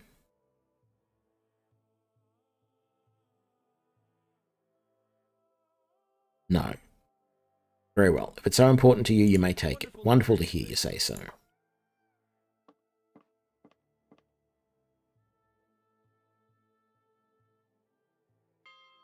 Right. Did that... We finished that quest. Did it do anything for our greed, etc.? I wish I could... Oh, I can. Finally, I can hide the done quests. Our greed is -5. Our reputation is 3. It's 4 there. The greed level in the world is 180, which is actually quite good, all things considered. So, I'm happy enough with that outcome. Let's just do a quick double check. There shouldn't be anything else that triggers him in here. And there isn't. Back to the door. Let's get out of here. And now we can go back to the Hall of Records and claim the estate for our own. I'm sure there will be some other little thing that pops up. I doubt that suddenly we will own the house and we can start repairing it or whatever. I mean, we can't afford to repair it at this point. Mostly because every time we do something good for somebody, we have to let them... We have to turn down anything that they try and give us. Not that we've asked for anything, but that's the way it is. Said in the last stream that really the way it should work is if they offer something, you should be allowed to take it. But if you ask for more, it should be considered greedy. And if you decide not to take what they offer you, then that should be generous. The default position, which doesn't change your greed in either direction, would be to accept what they give you. That is, that is the polite thing to do. Some people get very offended if you do not accept their generosity, etc. So, we need to come back to the castle district. We really didn't get a lot of stuff from that Espen estate. I think we got a amulet and our birth certificate type thing. So, we really didn't make any money out of that. And I'm just thinking more along the lines of wanting to buy more equipment, better equipment, anything like that. We didn't really come across anything, didn't come across bad guys that we had to kill that dropped armor and weapons, blah, blah, blah, blah, blah, blah, blah. So, there's really not a lot for us to do at this point, except... It won't take long, but it is urgent to deliver this ungodly huge painting. All right, see you later then. Find me later in Greybark Square. Let's just hope we don't get attacked in the meantime, because we're now one man down.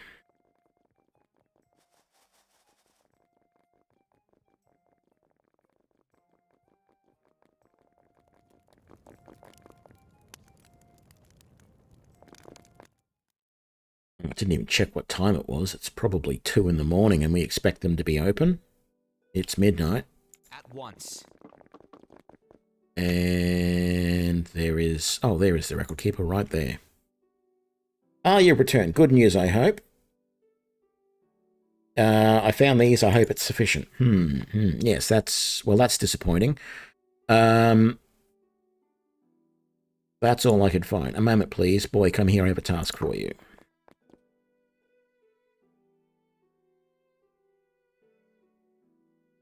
Let me guess. The people that did that are dead or something and can't verify it? Sorry about that. These are the correct documents and they do confirm you as the true heir to Lord Espen's title and holdings. What's disappointing is this other stack of papers I have here. The official record of Lord Espen's family line and succession appears to be the work of an expert forger.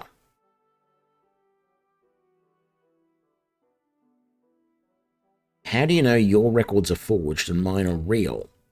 Here, compare them side by side. The text, the legal jargon, and the format are all perfect, but the forger did not have access to Lord Espen's official seal. If you look at the wax impression, the forged version is flawed.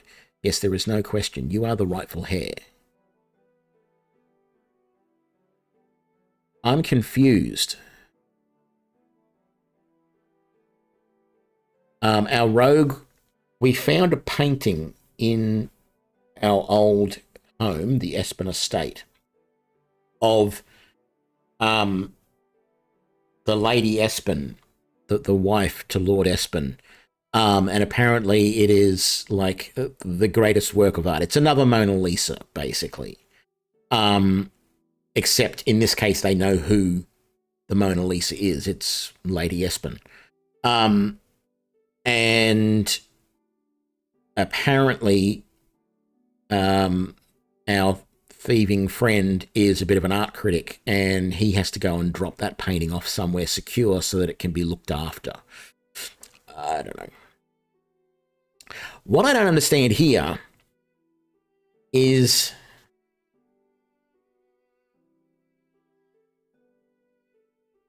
I thought he was saying that what was forged? I don't understand what was forged here. He says that my documents are fine, but there was other documents, and I thought it was documents that proved that Lord Espen was a noble were forged. And yet it says the forger did not have access to Lord Espen's official seal. It would. I think I read this wrong. This is all a little bit weird. But anyway, there is no question. I am the rightful heir. What about Aldenar? Will he make a claim? Aldenar's attack on the estate under the flag of Deron Gold was effectively an attack on the crown. That nullifies now and forever any legal claim he might make. The king himself is the ultimate authority on these matters, you know, and he is not the forgiving type. What exactly will I get? Is there something I have to do as a nobleman? Whatever Lord Espen had is yours, since I haven't personally inventoried the man's treasury or land holdings. I cannot be any more specific than that. Is there anything I have to do as a nobleman? Your responsibility as a new lord are a matter for the king. What do I do next? A timely question. Knowing his majesty would wish to be informed of these developments at once, I sent a scribe to request an audience for you. Here he is now. Am I supposed to talk to this young man? My lord, His Highness King Valenrek has requested your presence in the throne room. Please go to the palace at once. You are expected. Understood. I'm on my way. Best of luck to you. Does it explain?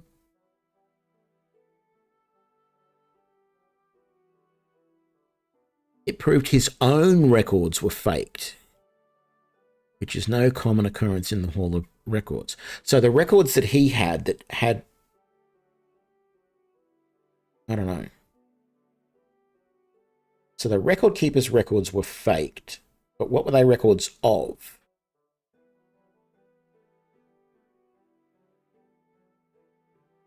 I don't get it. I'm sure it'll make more sense.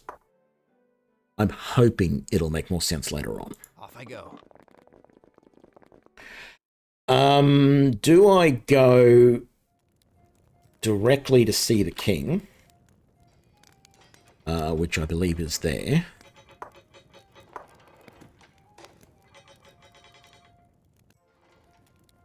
I was summoned to the palace to appear before him immediately. I guess I should. I was half tempted to go back to Greybark Square and see if I could pick up Hamlin. But I suppose the better option is to make my way over here. For all I know, Hamlin is like either the most well-known royal forger there is or something, and he's going to be recognized the minute he steps into the king's thing, or he's probably the king's son. Your royal Highness awaits you. Let's go in.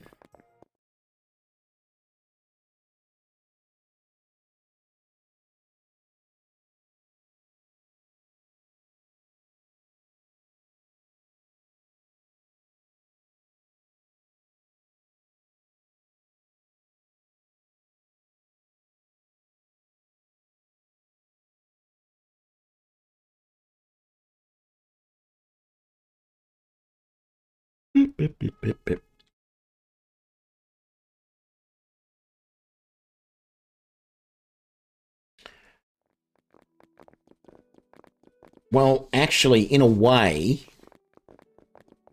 yes, I own the estates, but owning the estates isn't necessarily greed. In fact, your solution of selling the estates could be considered the greedy option, because the estates have just been given to me. I inherited them, but then by selling them, I would make money off them. Above and beyond, you know, the value that they've given to me as the fact that I'm the heir. I suppose it depends on what you're doing with it. I don't know. Maybe in a way it could be considered greed. I don't know.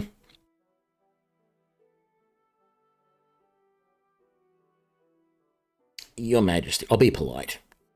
Yep, in the flesh. No. Stern. The reports I have read recommended you be elevated from the common rabble to the nobility. I intend to honor your birthright and make you the new head of the House of Espin. Quite a stroke of luck for you, I'd say. So, I mean, when you think about it, as Lord Espin, the owner of those estates, there is going to be some money coming my way, you would expect, from... Because normally the way this sort of stuff works is, as a lord, there would be one or more villages that would be part of your lands, and you would be getting taxes from those, which would help support you as the lord. There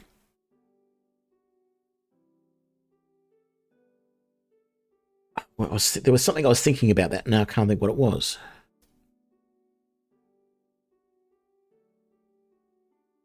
The greed part of it, I guess, is how much I decide to tax my peasants.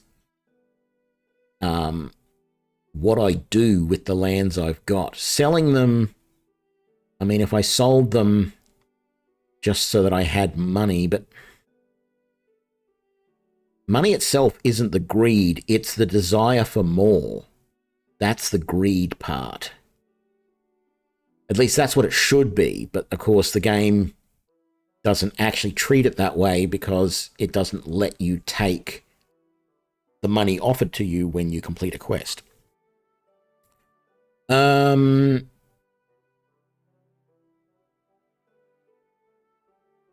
What exactly does this title entail?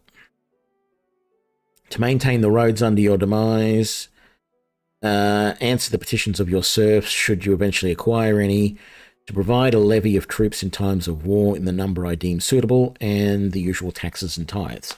The other thing is, I have estates which are completely ruined.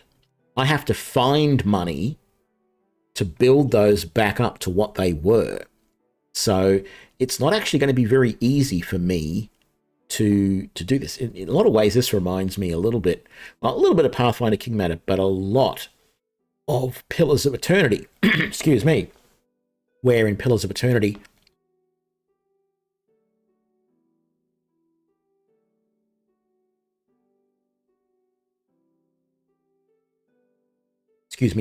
where in Pillars of Eternity you got that old castle and you had to then slowly but surely build it back up. That's what this feels like. And on top of that, even though I can raise taxes and tithes, I still have to pay those to the crown. And as you can see here, I have to provide troops in the time of war. And guess what? It's a time of war. Now, if I did things like taxed my peasants incredibly hard so that I could still send my tithes and taxes to the king, but still make a huge profit for myself, that would definitely be greedy. If I provided the absolute minimum and the absolute worst troops I could to the king in times of war so that it didn't cost me anywhere near as much, that would definitely be greedy. Lots of things that I could do that would be greedy in this situation. What the game will let me do is another story. All that is what such a title would entail under normal circumstances. How unfortunate House Esperon hasn't a single soldier nor copper coin for the crown. Ho ho. You're more in common with a pauper than a real lord.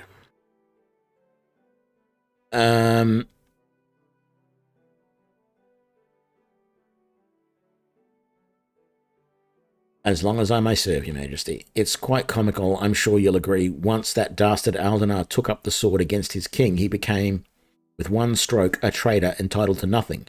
If your real lineage had been revealed the day before, everything would have been yours. But instead, all of Esperon's assets and lands reverted by default to the crown. That is to say, me.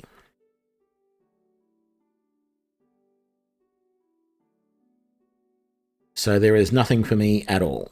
No, not a thing. A noble without land isn't much of a noble. It's true. But don't ask me for a handout. With the war consuming every resource. So here we go. I don't even get anything now. The king is being greedy. With war consuming every resource, I can spare nothing, not even a patch of swamp. Oh, but should any of the enemy's estates or lands happen to fall into your hands in the course of your skirmish with their own gold, that you may claim as your own, provided the appropriate taxes, levies, etc. follow. See, I don't really want lands. That's the thing. The only thing that will be taxing is having to... Okay. As your majesty saith, so it shall be. Now come, accept your title in sight of the crown's glory. Yes, your majesty. No, I've decided I don't want the title. Let me get... Okay. I'm going to be actually a little bit pissed with this game if I say yes to this and it calls me greedy for accepting the title. It's giving me the option to say I don't want the title, which personally, I don't want the title. Well, I am. This is the thing. I can't turn down the estate. There is no estate. It reverted to the crown. Okay, so here's what happened. Because I wasn't officially recognized before the attack, okay? I wasn't a recognized heir before the attack. As soon as Aldenar attacked and killed his father, he was a traitor, and therefore he could not inherit, which meant because I was not recognized as an heir, there was no heir. And in that case, the lands and the estate go to the king. So the king owns all those lands. I get nothing from them. He gets everything from them. All I get is the title of Lord Espen. Right? So I'm getting nothing. I can't turn it down. I can turn down the title and get not even a title, or I can accept the title and have the title but nothing else with it. No, I'm not even a slave to the estate. The estate has nothing to do with me anymore. I can't even claim the estate later on. The most I could do would be beg the king to give me that estate back, and he's already said he won't do that. All he will do is, I am a noble without lands. If in the course of the war that is happening, I was to kill another noble who is on the other side, I could take that noble's lands and the king would say, that is now your lands. You are now what they call a landed noble or a landed knight. And this is actually something that was fairly common in the day. Back in real life, it is actually fairly common that you would have some people who were called unlanded nobles. They had the title, but they had no lands to their name. And often they would try and acquire lands via marriage. And it would happen on both sides. There would be women who had a title but no lands, and so they would try and marry a man who had... And often the man would have... So what you'd have in real life, you'd have a situation where there would be, say, a baron who had no lands, but he had the title. He was called a baron. Baron is one of the lowest ranks you can have, right? And there might be a countess. Countess is higher than baron in rank, right? And she might have lands. Actually, no, that's the wrong way around. Let's swap that around. There is a countess who has no lands, right? and there is a baron who has lands, he would marry the countess because that would then make him a count, and she would get lands as part of the deal. And it would happen the other way around as well. You'd have a count who had no lands, a baroness who had some land, and the count would marry the baroness. That would give him some land, and all that sort of stuff. So it would happen all the time. I mean, it wasn't, it wasn't like every other year this was happening, but it was not uncommon. It was not unheard of for this sort of thing to eventually happen in various medieval countries around Europe. So yeah, I have no lands, but what I'm worried about here in this specific situation right there is if I pick option number 1 and the game says that's being greedy, we're going to increase your character's greed level, I'm going to be really upset. Because that doesn't make sense to me. Those are my lands via birthright. But personally, if this was actually me in this real life situation, I would be picking number 2. But I'm going to pick number 1, and because I want to see what happens. By the power conferred upon me by Elnaris, the Most High, King amongst gods, I pronounce thee Sturm, Lord of House Esperon. Look at me now, Mama, I made it. No, I'm not going to say that. Yes, Your Majesty. I grant thee every privilege of that title, as well as every responsibility until your dying day or until it is revoked by my will. Yes, Your Majesty. So you rise, Lord Sturm. May you bring glory to the crown and your house, etc. Go and explore my city and revel in your newfound blue blood. Oh, yes, one last thing. You need a signet ring with your family crest. There's a coal eater over on Market Street whom many of your ilk visit for such trifles. Coal eater? Oh, a blacksmith. I have a thing or two for him to eat. Come for a place just as dark and hostile to life as a coal mine. Did you say something, dwarf? No, Your Magnificence, just a cough from all the coal dust, of course. Dismissed. So, okay, it doesn't say anything about our greed levels. We are still at -5 party greed. We have reputation 3, fame 4. Why do we suddenly not have that? That should have just given... I would have thought that would have just given me a boost in fame, if nothing else. Like, I should have got like 10 points of fame or 10 points of reputation from now being named Lord Espen. I mean, everybody in town should be talking about the fact that there is a new Lord Espen who has nothing to his name but the title. Why? I don't get that. Why not do that? Right. So, what was the little... There was a marker on the map right here for that. What is that? Guard room, meeting hall. Okay, we're not going to go to either of those. Let's just get out of here. I am Fengrir, Rillo emissary to the crown of Ismarild. Well met. You and I have some business. I hope we do, my lord.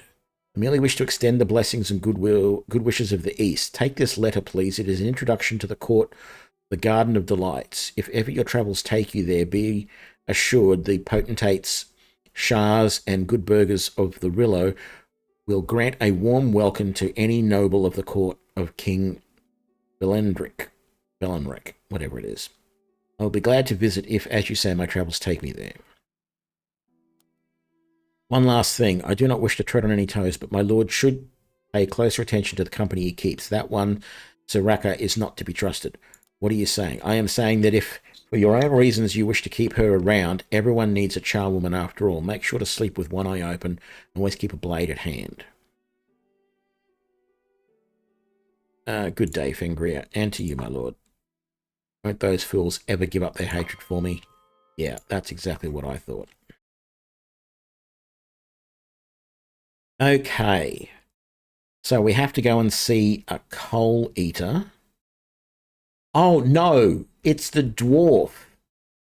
I think he's calling the dwarf a coal eater, and I can't. I can't remember if the blacksmith was a dwarf. I remember the guy who we had to go and find that dwarven woman for was definitely a dwarf, but I can't remember if the blacksmith was one as well.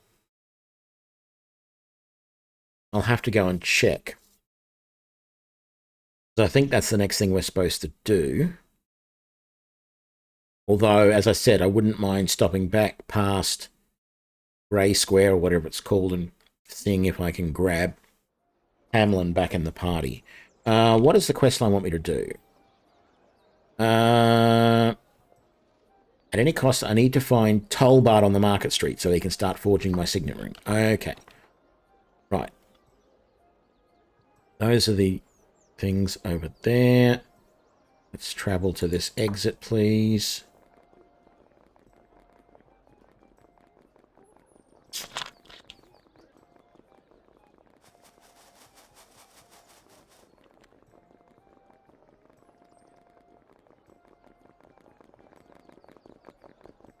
At once.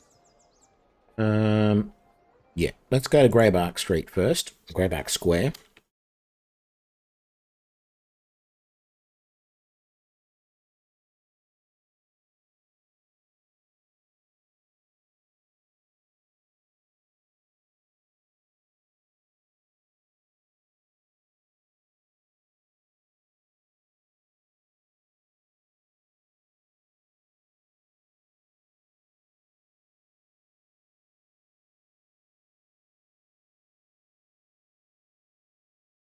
Come on, game.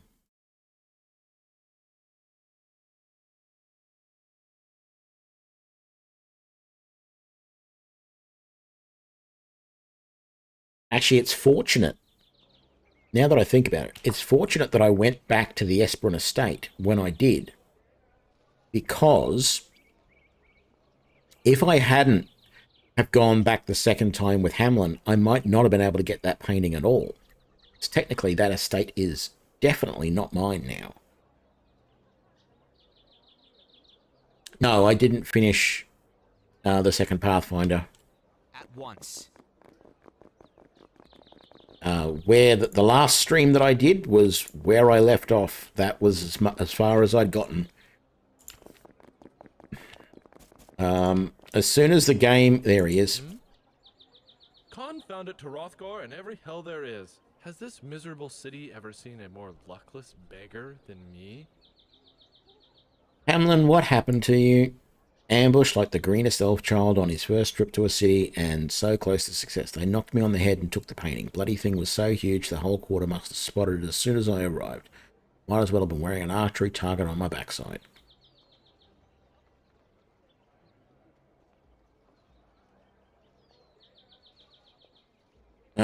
Might as well dust yourself off. Speaking of making a living, do you mind if we join forces again? The newly crowned lord, I'll be able to hide in the shadows, important doings, until I find out who attacked me. I'll also have someone to watch my back. Come along, then. What was I saying? No, yeah, I didn't like the new mechanic of the new sort of abilities that you got. I can't even remember what they were called, but you got these new abilities, and it made no sense to me at all because... Off I go. You know, you definitely have some members of your party who are evil, right? There is absolutely no doubt in my mind when in Pathfinder, Wrath of the Righteous, you know, like you did in, well, I mean, you know their alignment. So you're saddled with members of your party who are not the same alignment as you, and yet you're going down this heroic path line that's like angelic, and yet these evil beings are getting these angelic abilities, and it made no sense to me at all. It just seemed completely ridiculous, and I just went like, no, I don't. Up until that point, up until you finish that whole first chapter, whatever you want to call it, of Wrath of the Righteous, I absolutely loved. I was enjoying it. And I'll be honest, I started playing Pathfinder Kingmaker again recently. And I did the same thing I do every time. I kill the Stag Lord and I start getting disinterested again because the whole kingdom management thing just doesn't do it for me. If they would just build some more, like the other little adventure, the first of the other adventures, Varnhold's Lot in Pathfinder Kingmaker, I loved. Build me a couple of more adventures like that and I will play them till the cows come home. Loved that. That was brilliant. It's the kingdom management, the weird mechanics that they keep having to add in that I have no interest in. And I wasn't going to mention this at all this morning, like, you know, 5 hours ago, I stopped before, you know, it's 7:45 at night here at the moment. But when I got up this morning, I turned the computer on and I started playing Baldur's Gate 3 as a sorcerer and was actually a little bit enjoying it. Despite the fact that I said I'd never play that game again, and I wanted to see what was happening, what they'd done, whether there had been any real improvements to the game. And I don't know that I feel I've gone far enough in the game yet to conclusively say that they made some good balancing stuff, but it did seem like some of the early fights were a bit more balanced. There's still some times when you do get, you know, like...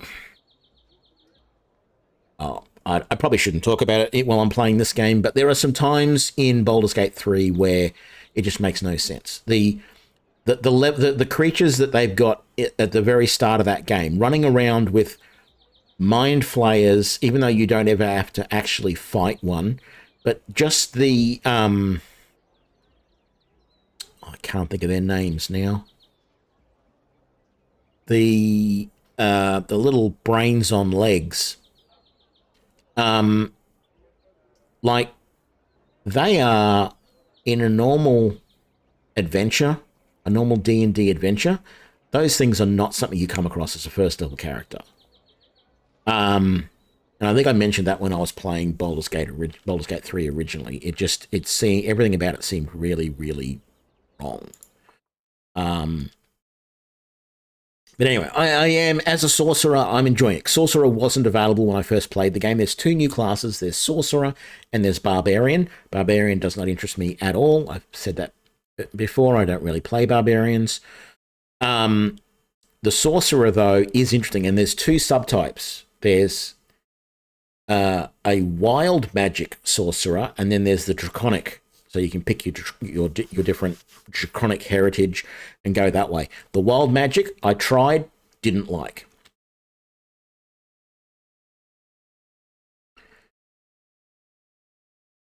Yeah, I can't remember if I felt the writing was off. I know when I played it last, I just raged at the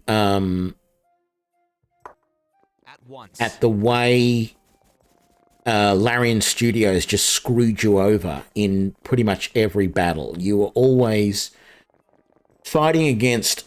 You are either always outnumbered, and if you weren't outnumbered in a battle, like ridiculously outnumbered, then you would go into a battle where your opponents were that much higher level than you that you felt like you were being outnumbered, even though there was only like one or two opponents.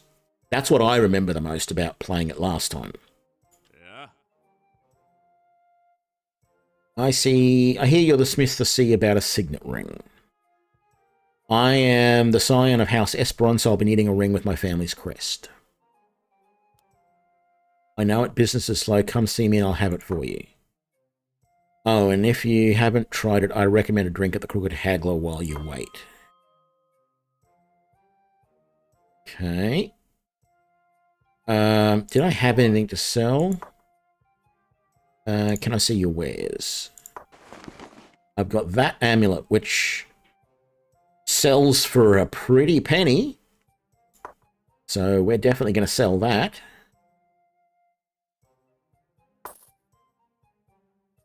And did anyone else have anything to sell? You've got all of this. And a potion of clarity and flight arrows. So no, we don't have anything more to sell.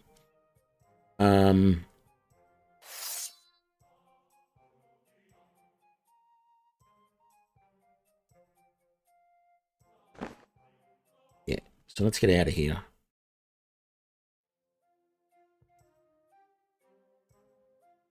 And he recommends we go over here. This seems like a setup to me. But it is nearly, well, it's 8 o'clock at night.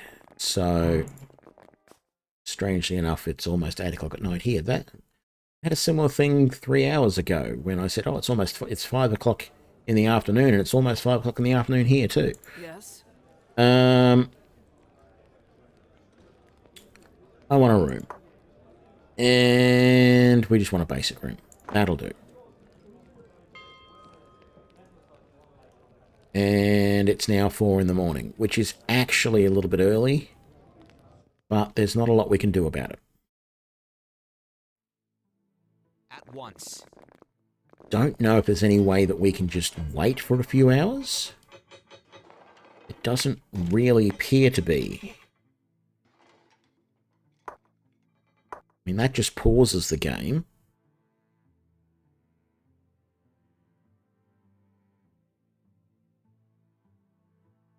Actually, we probably should save again, shouldn't we? Lord Espen.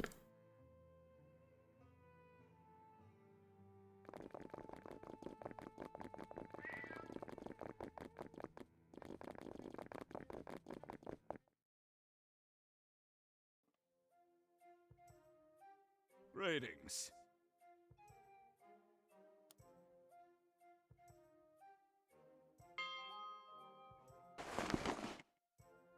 Signet ring. Oh, it gives me bargain and persuasion increase.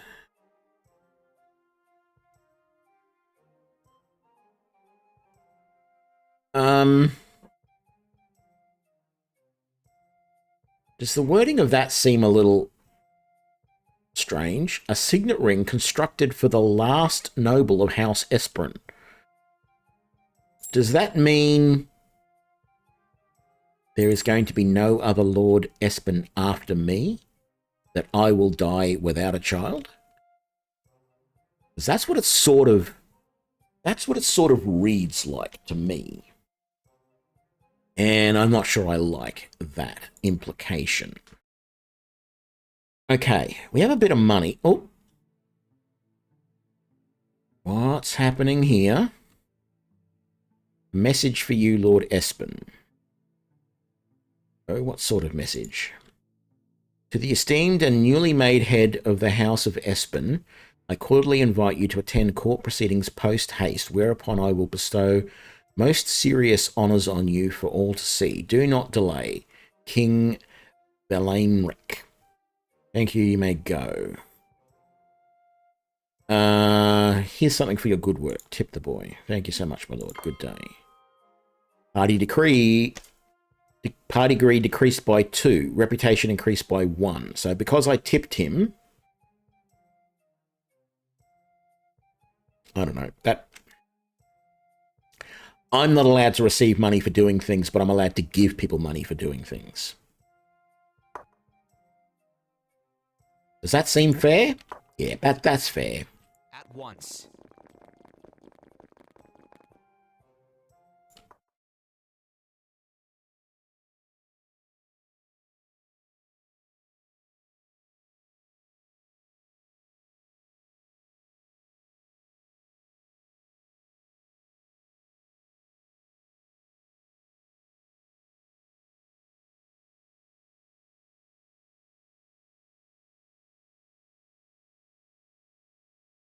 Come on, game.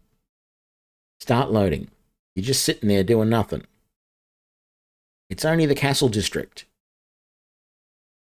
It's one big painted background. That's it. It's not hard. There you go. maybe. Still thinking about it. I see the computer struggling. Okay. At once.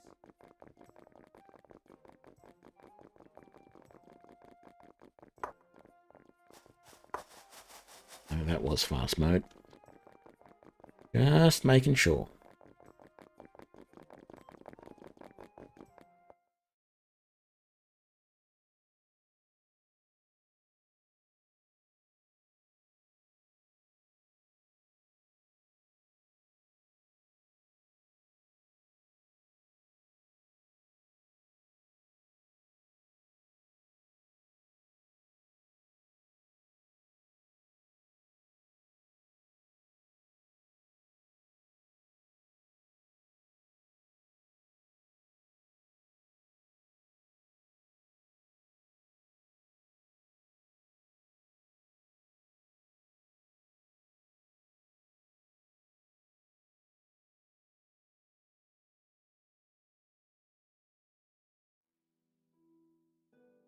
At once.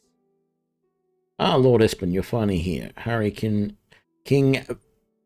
Vel. I'm just going to call him King Vel from now on. Waiting for you in the throne room. I'm ready. Very good.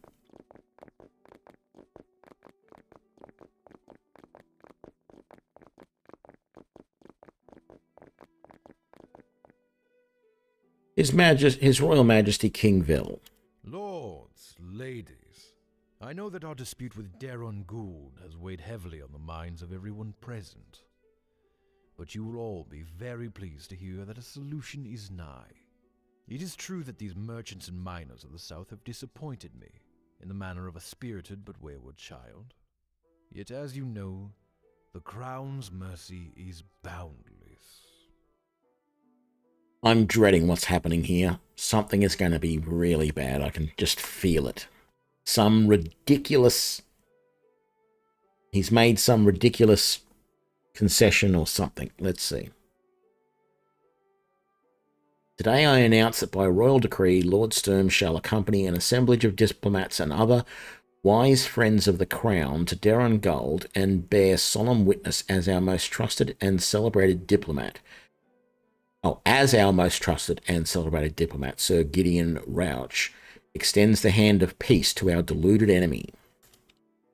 Lord Sturm enjoys my utmost confidence, so let no lord nor lady speak a word against him. Now go forth with the royal blessing and the full weight of my authority, brave messengers. Let no one stand in your path, nor lead you astray from your duty.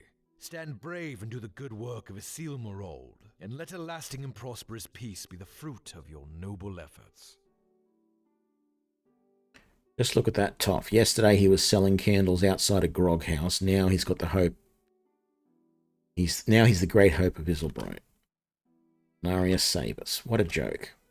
Why not send them a basket of fruit? What would do as much good?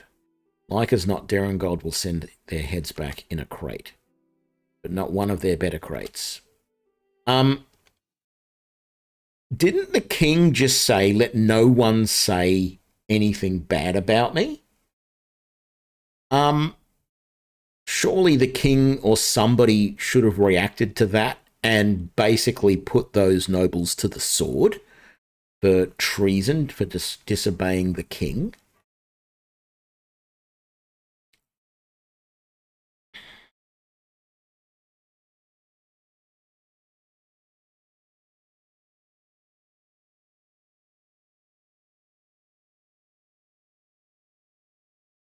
Outward pass. So we're not even getting to Daron Gold.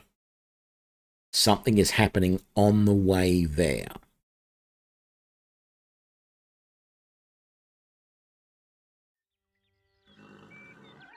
Heads up, men ahead. Is everyone gathered then? Can you all hear me? Good. What is this outrage? I'll have you know I am an official emissary of King Velianric, traveling on His Majesty's urgent business. You had best take your banditry elsewhere. Go rob some merchants or something. Ah, but we are no mere bandits, my lord. We represent a much greater power. What, are you ambushing travelers on behalf of Darren Gould? Because that is exactly where we're headed. No, we're not thieves. We are here for you, sir. Lay down your arms and kneel before us, and I offer you a swift death. I'll lay down my arms. Right into your skull.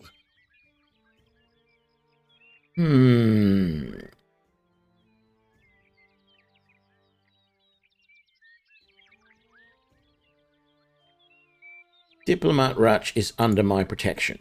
Yes, that's right. All of these commoners work for me, as well as Lord Sturm. That does not trouble me in the least. You shall all die.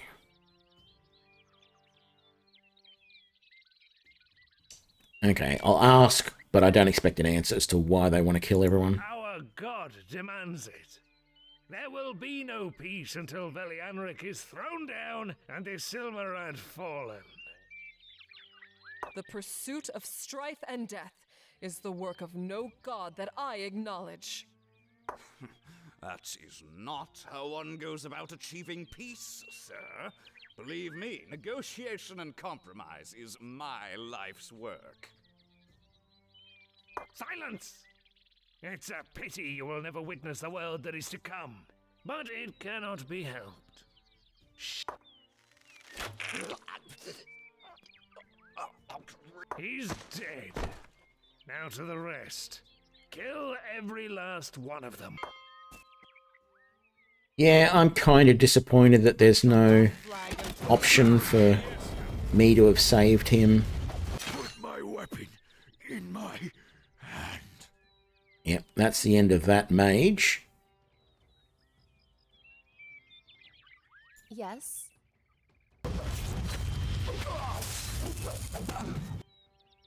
I'm What are you always doing? ready. Like, cast a spell for crying out loud. I await your... No one stands... Your time will come.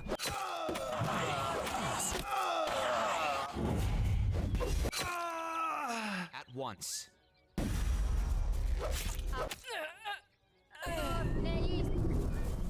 So now I'm going to get in trouble because the diplomat got killed.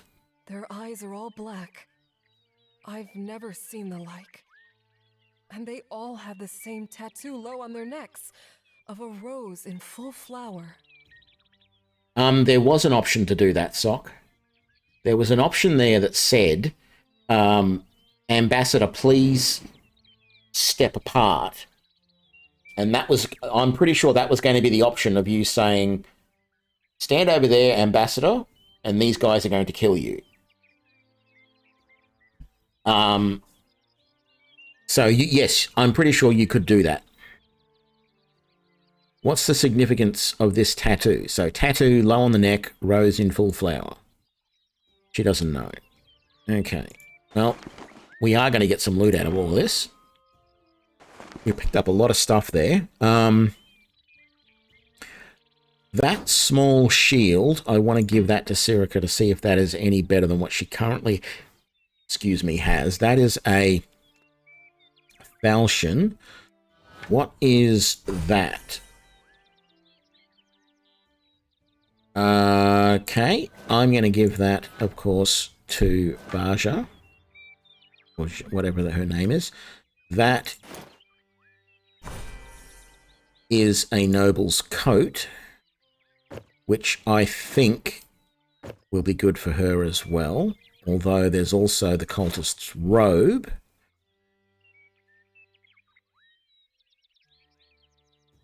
Yeah, but no, maybe not. We've got fancy blue boots, stylish red boots, lots of hardened leather armor, thick leather boots. Let's give those to you because they might be useful. That is a hunter's longbow. We don't need that for anybody. That's just a normal keen battle axe. We don't need that for anybody. That is a dagger. We don't need that for anybody. But we will just spread out some of this gear in particular to Helg. I'm listening. I'm listening. And that will do good. So, Yes? is that any better than your shield? It weighs more, and it does provide more protection. So that's good. What do you wish of me? And is that... You can't wear that noble's coat. Okay. That is fine. That is a better staff. Grants 2 base spell slot level 5.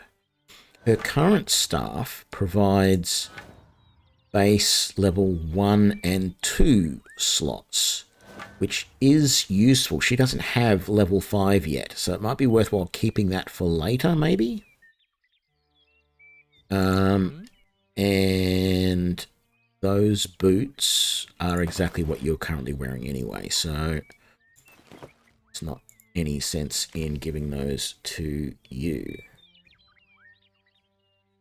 Right, we have some levels though. Let's get those out of the way. You're going to have some more learning and research. And then magical warding we want. We don't have that yet. What I don't know is if you need to do anything special to activate things like this, because it doesn't give me an option to do anything like that when we go to camp. We'll continue with that, even though we don't really want you using your staff in combat. What is your wish? And you can take more bargaining and persuasion. 2 points. I keep forgetting to use hide and sneak for you, so maybe we'll put those 2 points into locks and traps. And then weapons, more bow. There we go. What was that? Oh, we've got some perks, some party perks. Let's come back to that. I want to set up I'm always ready. the extra spells for you. I really feel like you need more corrosive bolts so that you can cast those all day long. And quite frankly, you don't seem to be doing much with those. So let's do that. Level 2. We definitely want that. And you don't have any level 3s yet. Okay. How are you doing for all this stuff? I don't know if I checked that you had everything set up correctly. You do. Okay, that's good. Although, to be honest, I think we get rid of one of those and replace it with one of those. And I think that will be good. Okay, so what have we got? We've got cohesion perks, group trust, control lost status effects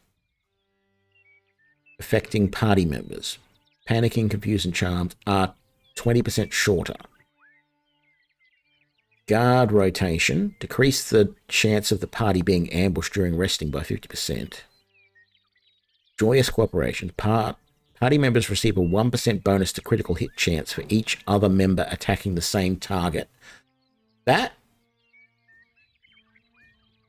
Even if everybody is attacking the same target, that's only 4% increase to each person, which is not huge, particularly if you don't have any critical chance to begin with. If your critical chance is 0, that means you only get to 4%. And, even if your critical chance was 20, you're getting to 24%. So, Friends in Arms. All party members gain a +3 to their base health regen during a rest. That is probably not bad. Shared Burden. The weight limit of all party members is increased by 40%. My loot goblin brain says that is a really good option, but I think we're going to take, at least first, we're going to take Friends in Arms. Diversity. Adapt and overcome. Each party member deals 5% increased damage against targets with a lower health percentage than theirs. and each party member receives 5% less damage from attacks made by opponents at higher percent health than theirs. Okay, interesting. Party members actively carrying a weapon that is a different category from the weapon carried by all other party members gain a 5% clean hit chance for all of their attacks. That is awesome because this is definitely a diversity thing. And we are using all different categories. I've got large blades.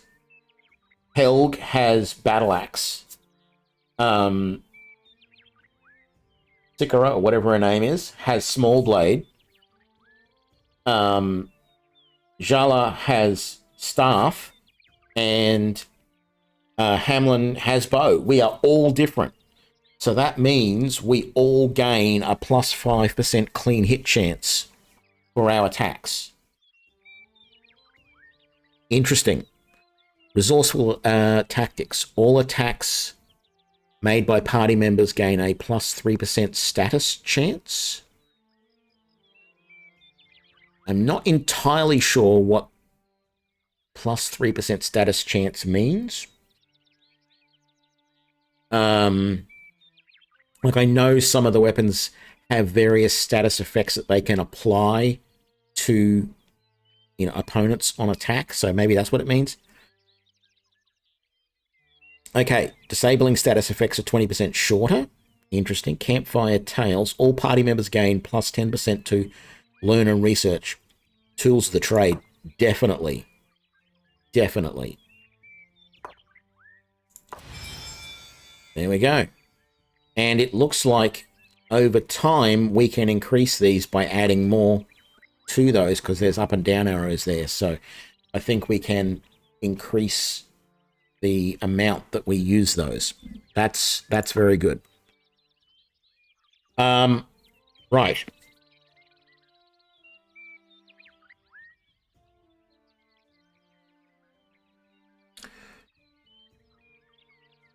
We had a body over here we hadn't searched. Ooh, some interesting arrows. Arrows of the hunt. I think Hamlin already has a few of those, but he's got a few more now. A beer would be nice. Thank you. Yeah, there he goes. Oh, and we need to fill up those a touch. There we go. And again, I haven't really been paying a lot of attention to him and making any effort to improve his or change his arrows out at any time, which I really should have been doing. I'm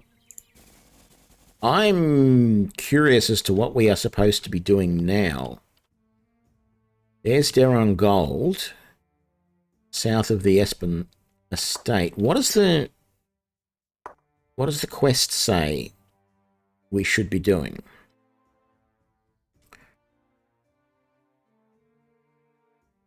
Okay, it still wants me to go to Deron Gold.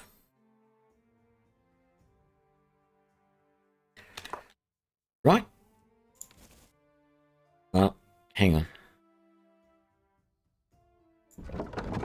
Let's save. To Deron Gold.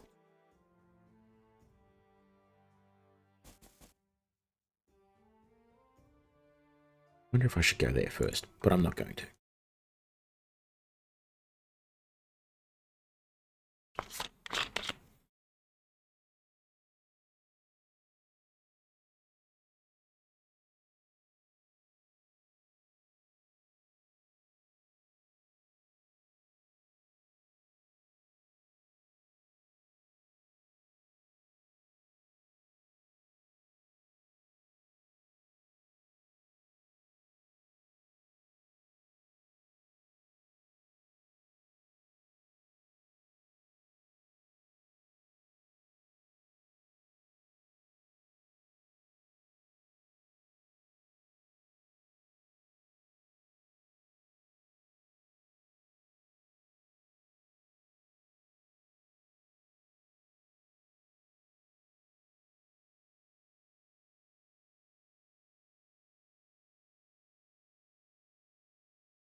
Go.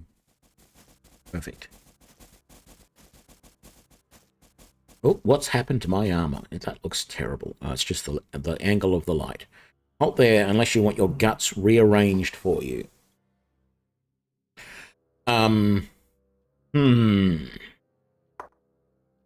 Perhaps if people use their manners, there'd be less cause for war. Indeed. We should have just slipped by them and spared ourselves the hassle.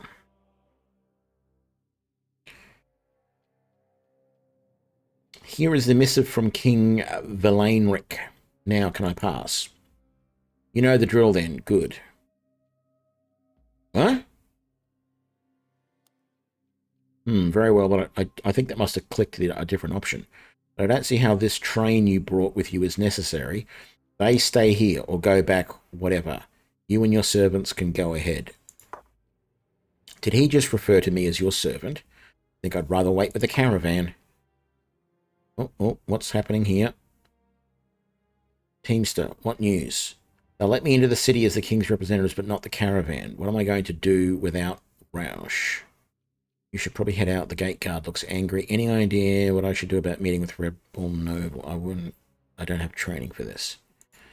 I'm afraid there's not much I can tell you, my lord, except that you must deliver the king's message to Darren Gold's War Council. It is critical they receive the message. You'd better familiarise yourself with it too before you hand it over. I'll lead the caravan back to Iselbright. Good luck.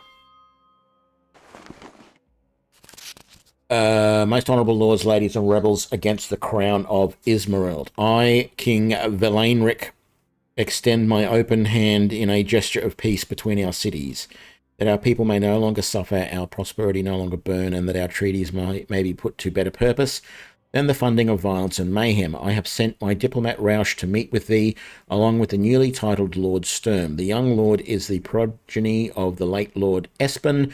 I trust he will live up to Lord Espen's reputation for honesty and fair dealings. Please accept their counsel as the voice of the crown. I present the following terms in hope of a lasting and fruitful peace.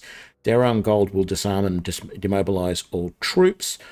Fulfillment of all outstanding taxes withheld from the crown during the hostilities. A new level of 20% on Darren Gold's gross income from all sources. This is in addition to previously enforced taxation. 75% of all raw shall be shipped to the capital for disposition by the crown.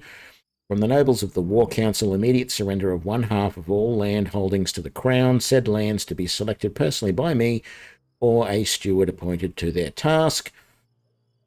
These items are none of them negotiable, subject to alteration or negotiation, which is what negotiable means.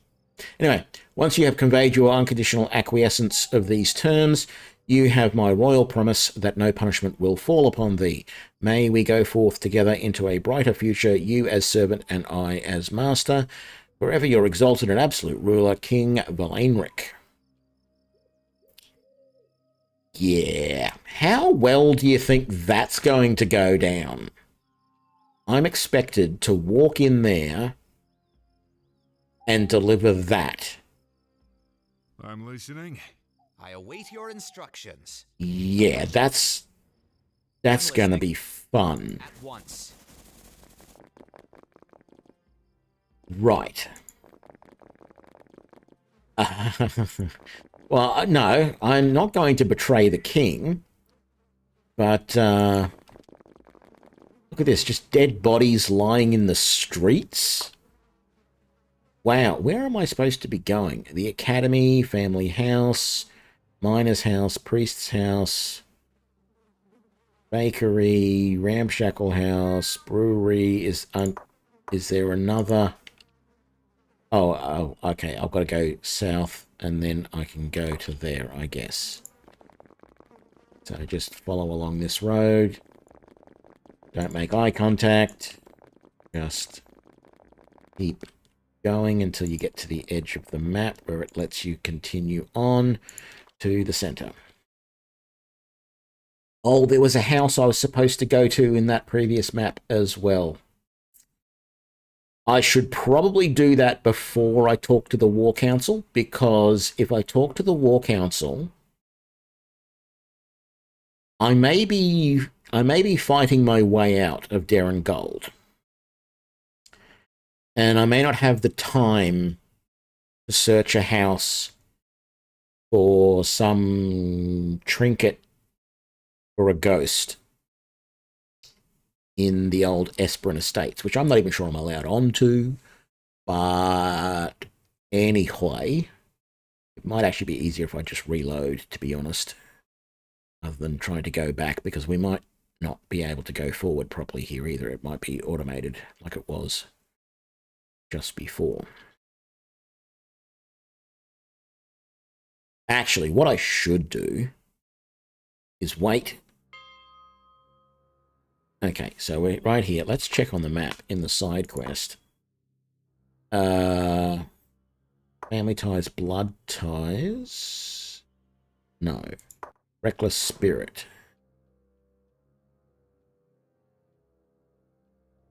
To the east of the guild hall in the central district.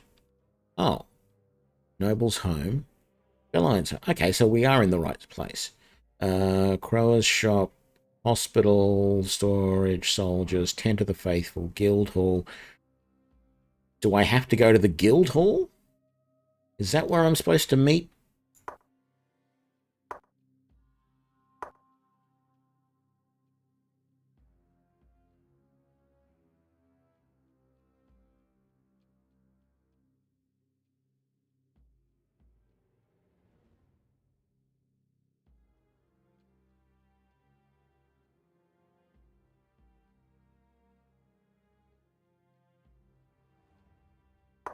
I'm going to assume it is where I have to go. Faithful sister. Faithful brother. Interesting.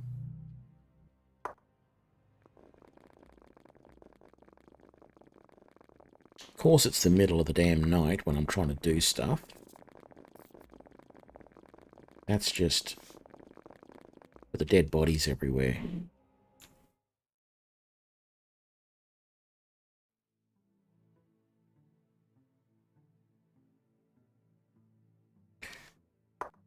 Who was I talking to?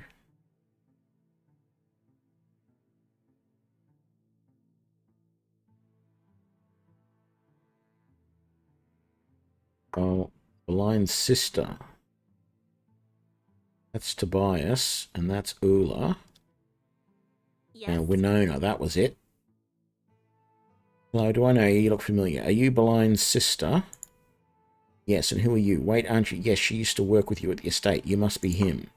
She wrote a lot about you, I'm quite surprised we finally got to meet. Didn't think anyone survived the raid, really, so why did you visit? I came to see where she used to live. She was nice. It was nice to meet you. Belana told me she was sorry about declining your gift before she left. I came to bring it back to her resting place.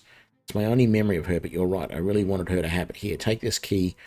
It opens her drawer upstairs. Take care. Okay, we have to go upstairs. And that is the only thing that is highlighted. And there is the golden conch.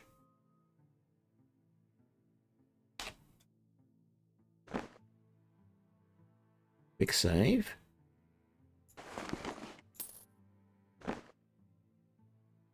Okay, no repercussions from taking the gold.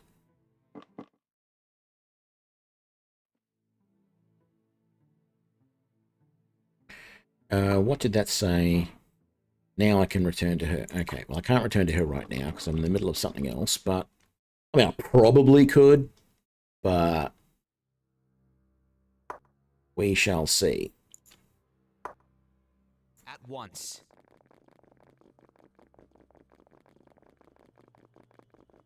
Oh, I didn't realize we have a little bit of HP missing on a couple of our guys.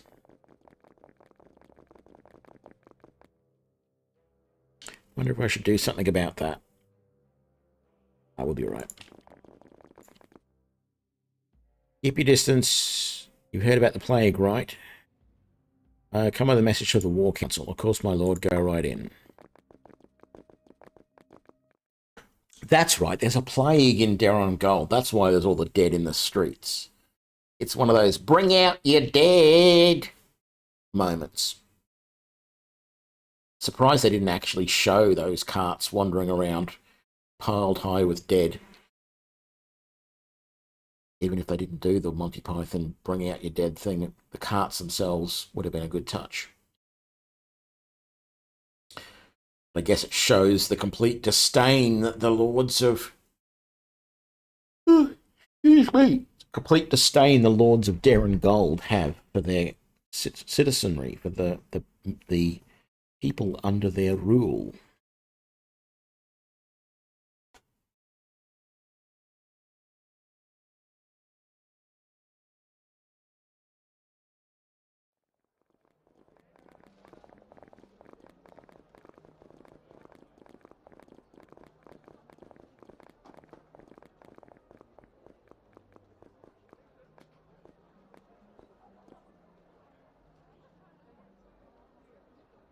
Most esteemed Lord Sturm. My lord, at last you've arrived. I trust you brought word from the king. Indeed I have, Lord Fresley, or Frelsey, in the form of this letter, and may I extend His Majesty's most felicitous greetings. Thank you, my lord. What are you then? Mongrel or thief?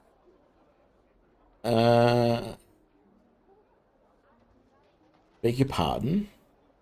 I say you are a mongrel, since you were birthed to some bitch not my mother. Or are you a thief, since you seem somehow to have stolen my title? Lord Aldnar, your temper serves you better on the battlefield than in council. We, all of us, have more pressing questions to attend to. Now, Lord Espen, please enlighten us as to the purpose of this diplomat contingent. The diplomat, I'm afraid I can't answer that. Diplomat assigned by His Majesty was unfortunately slain en route. Yes, that certainly is unfortunate. These are unfortunate times. Very well. Like Lord Aldner, I am most curious to know how you came by your noble title. I've never heard your name before today, Lord Sturm. Here. Explain yourself, boy.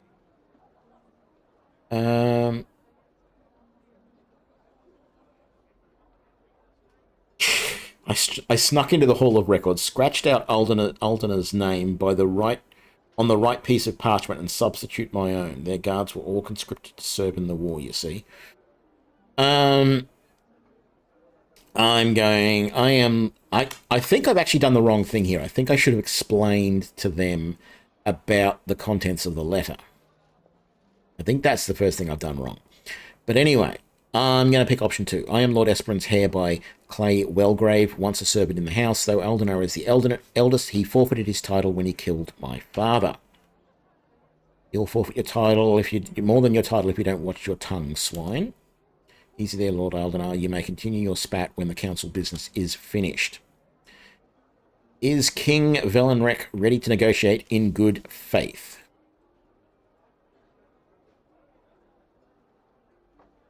I'm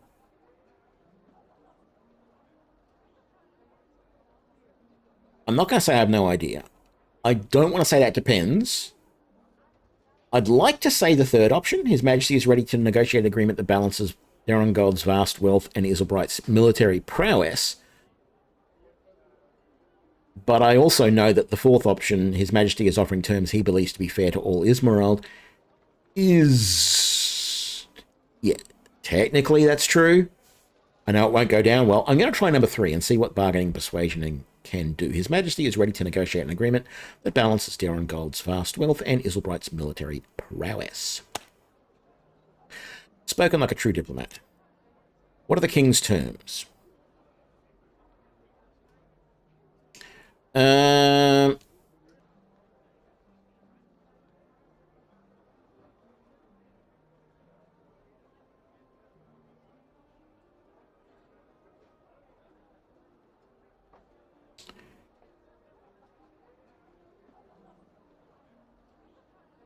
I'm going to try... His terms are quite strict. Increased taxes, installation of a garrison of loyal troops in Darrengold, and a public disavowal of the rebellion by all members of the War Council. That's not actually true, though.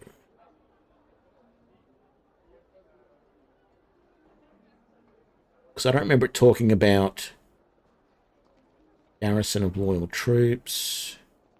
I'm going to try it. Let's see what happens. That'll be the day. Stricty says, more like extortionate. Let's cut to the point, shall we? Suppose we cede to King Velneric's wishes. What does Darren Gold get out of the agreement? His Majesty is promising is promising to relax taxes in return for a large share of ore and a bigger mill. No, he's not. The best thing His Majesty is that your heads remain in place for the foreseeable future. Let's try the bargaining. This is not what the king actually promised. If I say His Majesty is promising to relax taxes in return for a larger share of ore and a bigger military commitment from Darren Gold to protect the children from her enemies, that all sounds good. I wonder if we could see it in writing. I already know what the promises are worth. I have reviewed the king's missive and I admit the news is not what I'd hoped for. Get on with it. Yes, let's have it, Lord Fressy. King Velric's demands are as follows. The disarming and demobilization of our army. No, that is not going to happen while I sit on the council. The emissary just now said our army was needed to help defend the kingdom. An increase in taxation of 20%, that is in addition to the current agreement.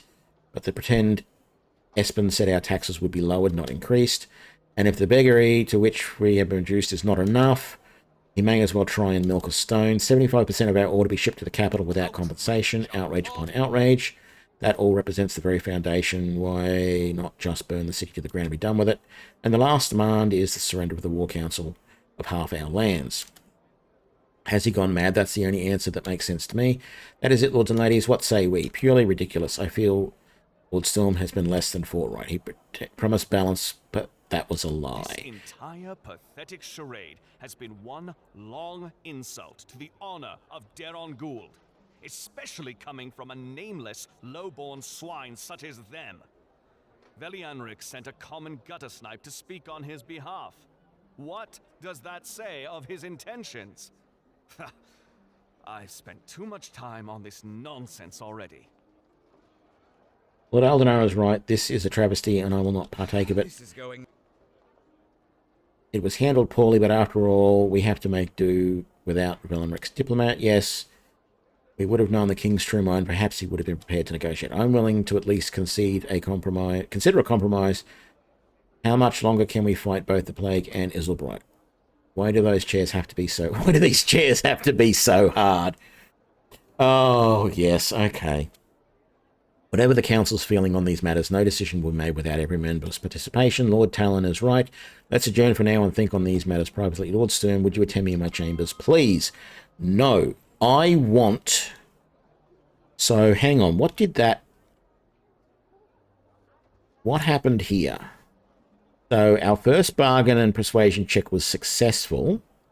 Our second failed and our third failed. Did that do anything for our... Hardy Greed is -7. Didn't do anything for us there. Good or bad. Reputation is still 5. And our fame is still 6. I want to load the latest save. Which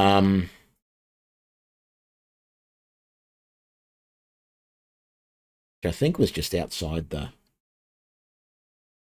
I hope was just outside the room. I want to do that again, and I want to be completely honest with knowing what I know is in the document and see if that changes anything. I know they're going to be upset with what I say during the meeting, but then the fact that I say everything that is exactly in the document might have another effect, another, you know, it might be a good or bad thing. So eventually, when this damn thing loads, we will see what is going to happen.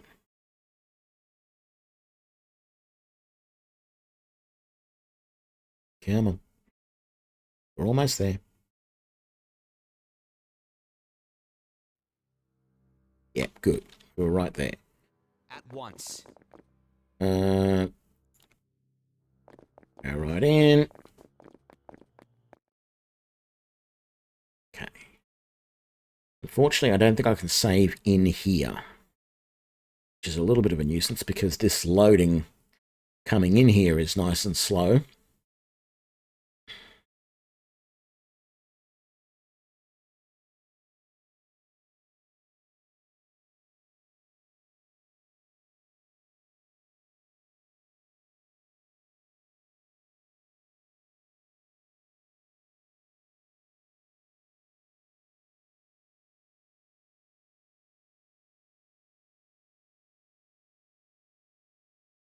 Is there a Crisis 8?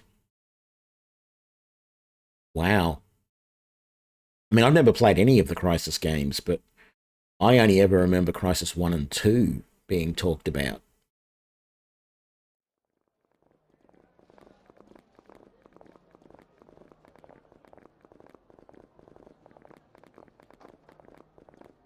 Oh, they're making 4 now. Okay.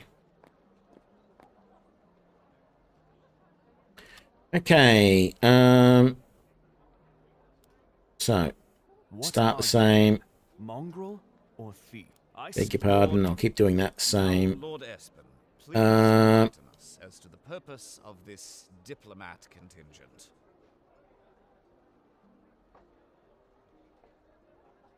To demand Derongold's unconditional surrender. What?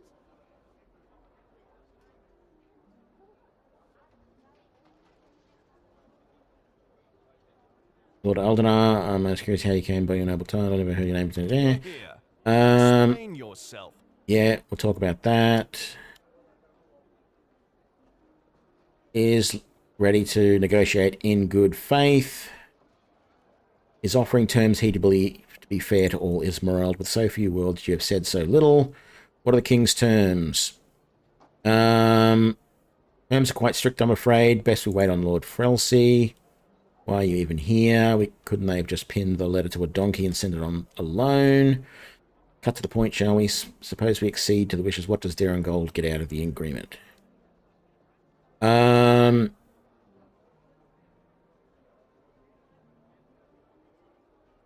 Best thing His Majesty is offering that is your heads remain in place for the foreseeable future.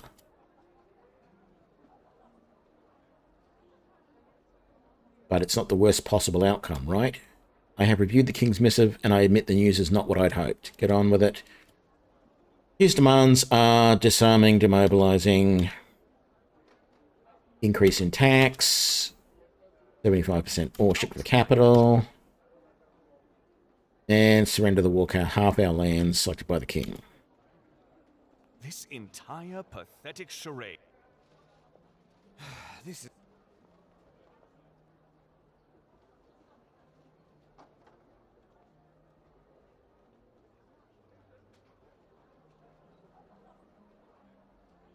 Okay, we need to follow this guy At once.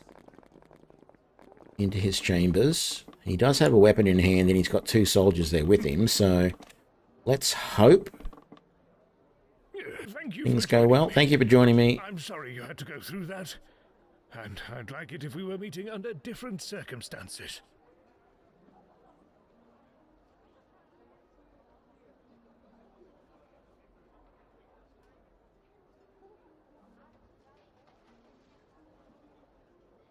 Thank you for your kind words. Your compatriots didn't seem to be particularly open-minded about the missive from Isilbright. Most sincere apologies for Aldenar in particular. You must understand war has us all on edge. I understand. Things are tense and I didn't expect to be well received. Thank you for your understanding. I'm glad you are here. We have much to discuss. I should tell you, I knew your father. He was a good man, stubborn and wrong about who he supported, but a good man nonetheless. You've come to Derongold under his banner, the new young Espen. You must understand the connotations. I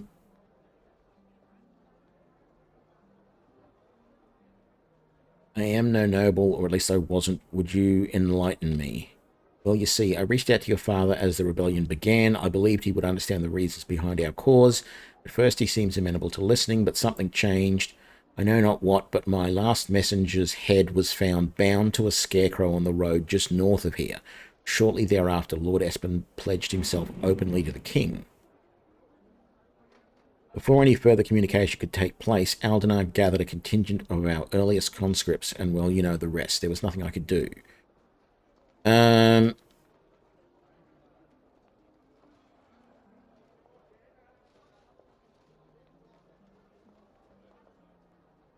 Aldenar murdered... Well, my father killed your messenger. That seems unlike the man I once knew.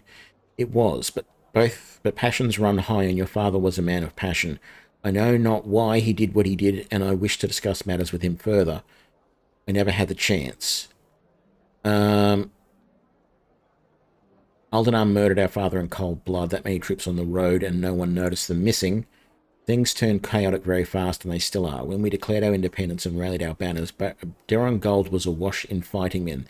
There were many, and we had not yet entirely organised. By the time the other lords and ladies noticed Aldenar missing, it was too late. I think Aldenar killed the messenger. As the head of the new head of House Esperin, no. As the new head, why is any of this a problem for me?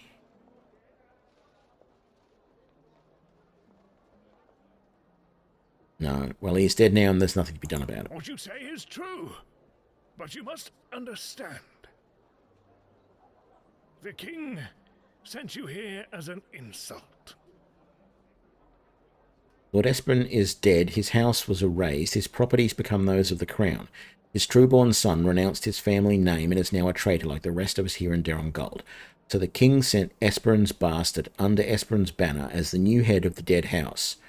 The king means to show us that he alone decides the fate of the nobility in his lands. Our fate are his to control. So, your missive of peace. There are no true terms of surrender there. The only way the king will allow peace is one where all gathered here kneel before the chopping block.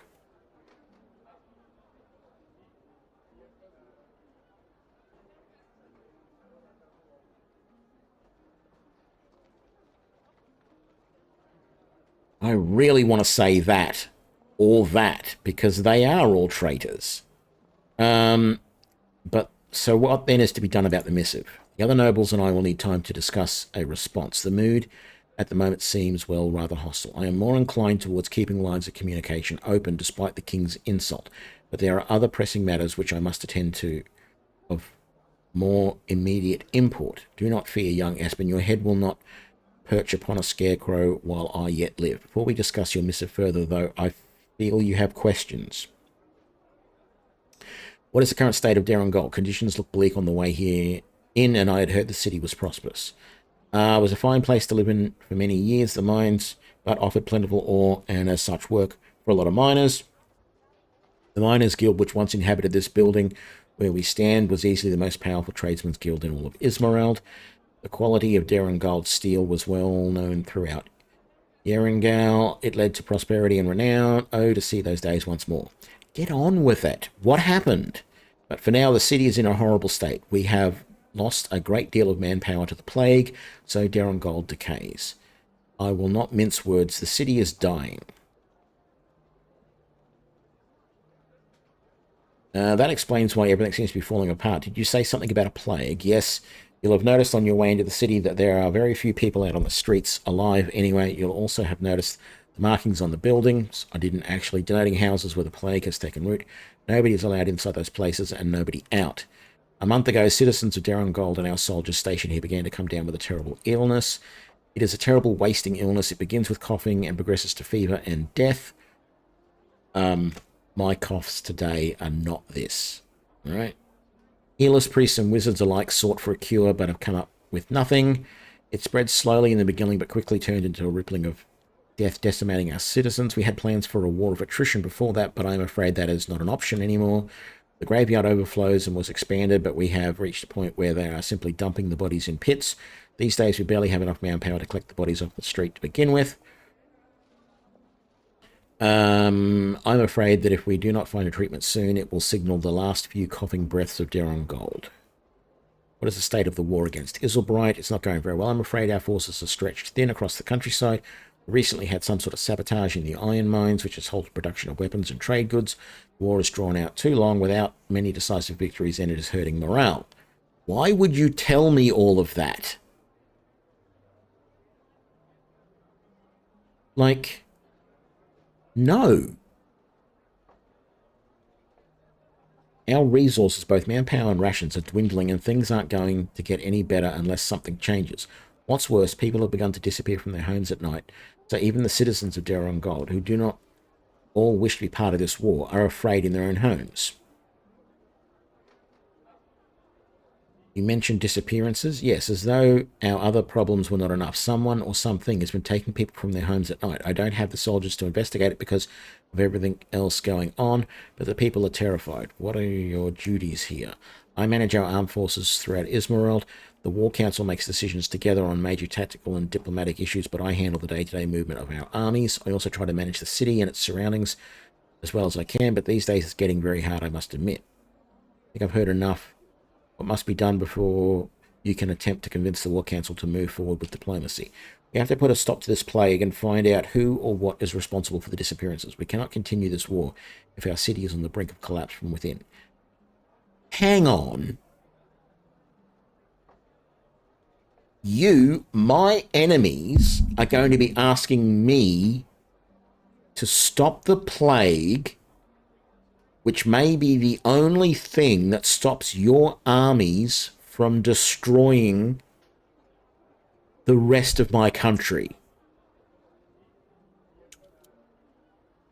I don't have the resources or manpower to deal with all of these problems simultaneously, so I must ask you, will you help me, young Espen? Yeah, I'll say we have all of their secrets, which no two diplomats in history would have sat down and had this conversation. And then them asking me to stop their plague. I mean, I'm trying to be the virtuous good guy here. But even the most saintly paladin that ever existed would walk out those gates, close and bar them behind me, would go back to King Valen, whatever his name is, and say, wait a month, and this will all be over when the plague has killed them all. Like, seriously. This is a really strange twist in the storyline. And I'm finding it very hard to take this storyline seriously now because they want me to do this. This is weird.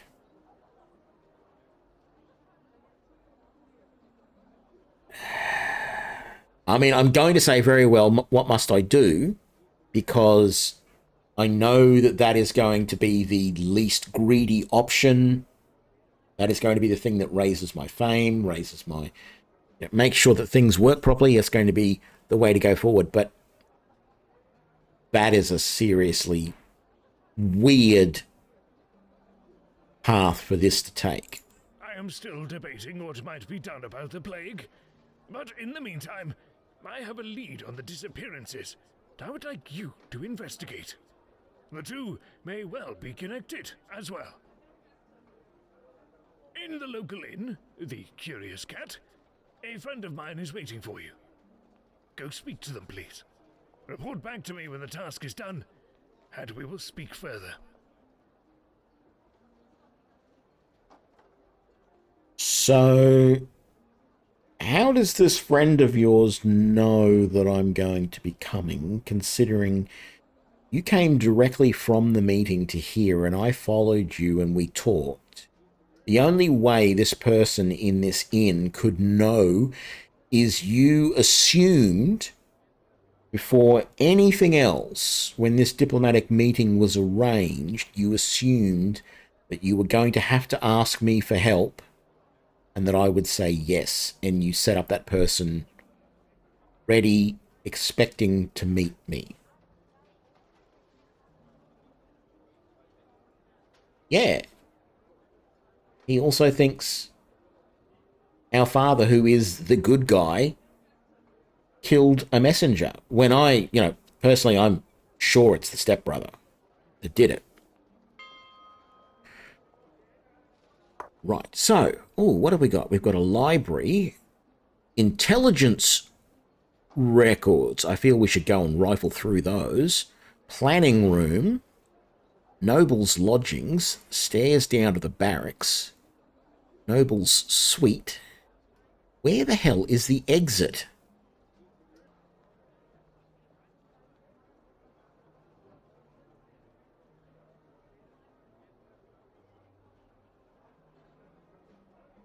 It must be down to the barracks. Off I go. Because we only just saw ourselves going to there.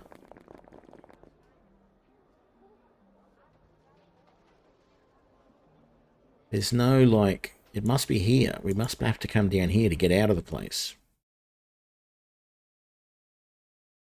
Guildhall Barracks. I don't know.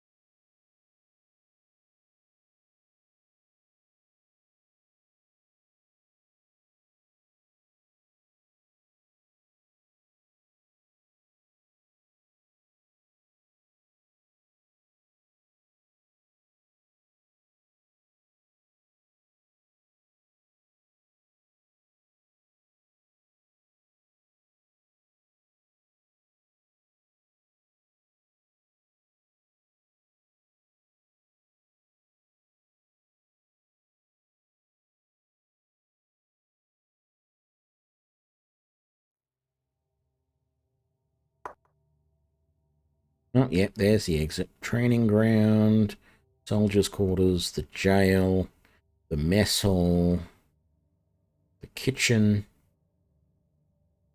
I'm sorry. What? That must be a kitchen as well. You don't have a kitchen halfway across the building from the mess hall. Like, you have a kitchen there, and then you have a mess hall here, and I can see that there are tables there.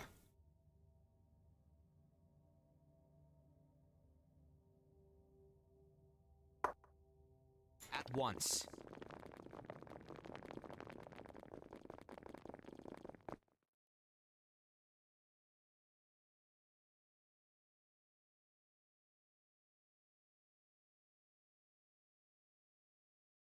Well, no, I'm not sure I agree, Sock. It feels like the story's just taken a huge turn. It's like... Okay, Pathfinder Kingmaker, right? It's like you've battled your way... It's the first chapter. You've battled your way all the way through the Stolen Lands, and you've gotten down to the Stag Lord. And you confront the Stag Lord, and he says to you, I need you to go and do this for me. I need you to help me do something. Because, you know, I've been poisoned and I need you to find me an antidote. And you go, yep, sure, no worries. That's what this feels like. Right? And not only that, it feels like there's this vague feeling that if you didn't help the Stag Lord, the game would punish you for it. Because it felt like if in there, if I had said to Lord Felric, no, I'm not going to help you with this investigation into the disappearing people, you're on your own, boom. Plus 20 greed to my party, plus 100 greed to the world, and all I can do is go back to the king and report that everything has failed. What's next? You know? That's what it feels like. It's super, super weird is what this is. It just feels like...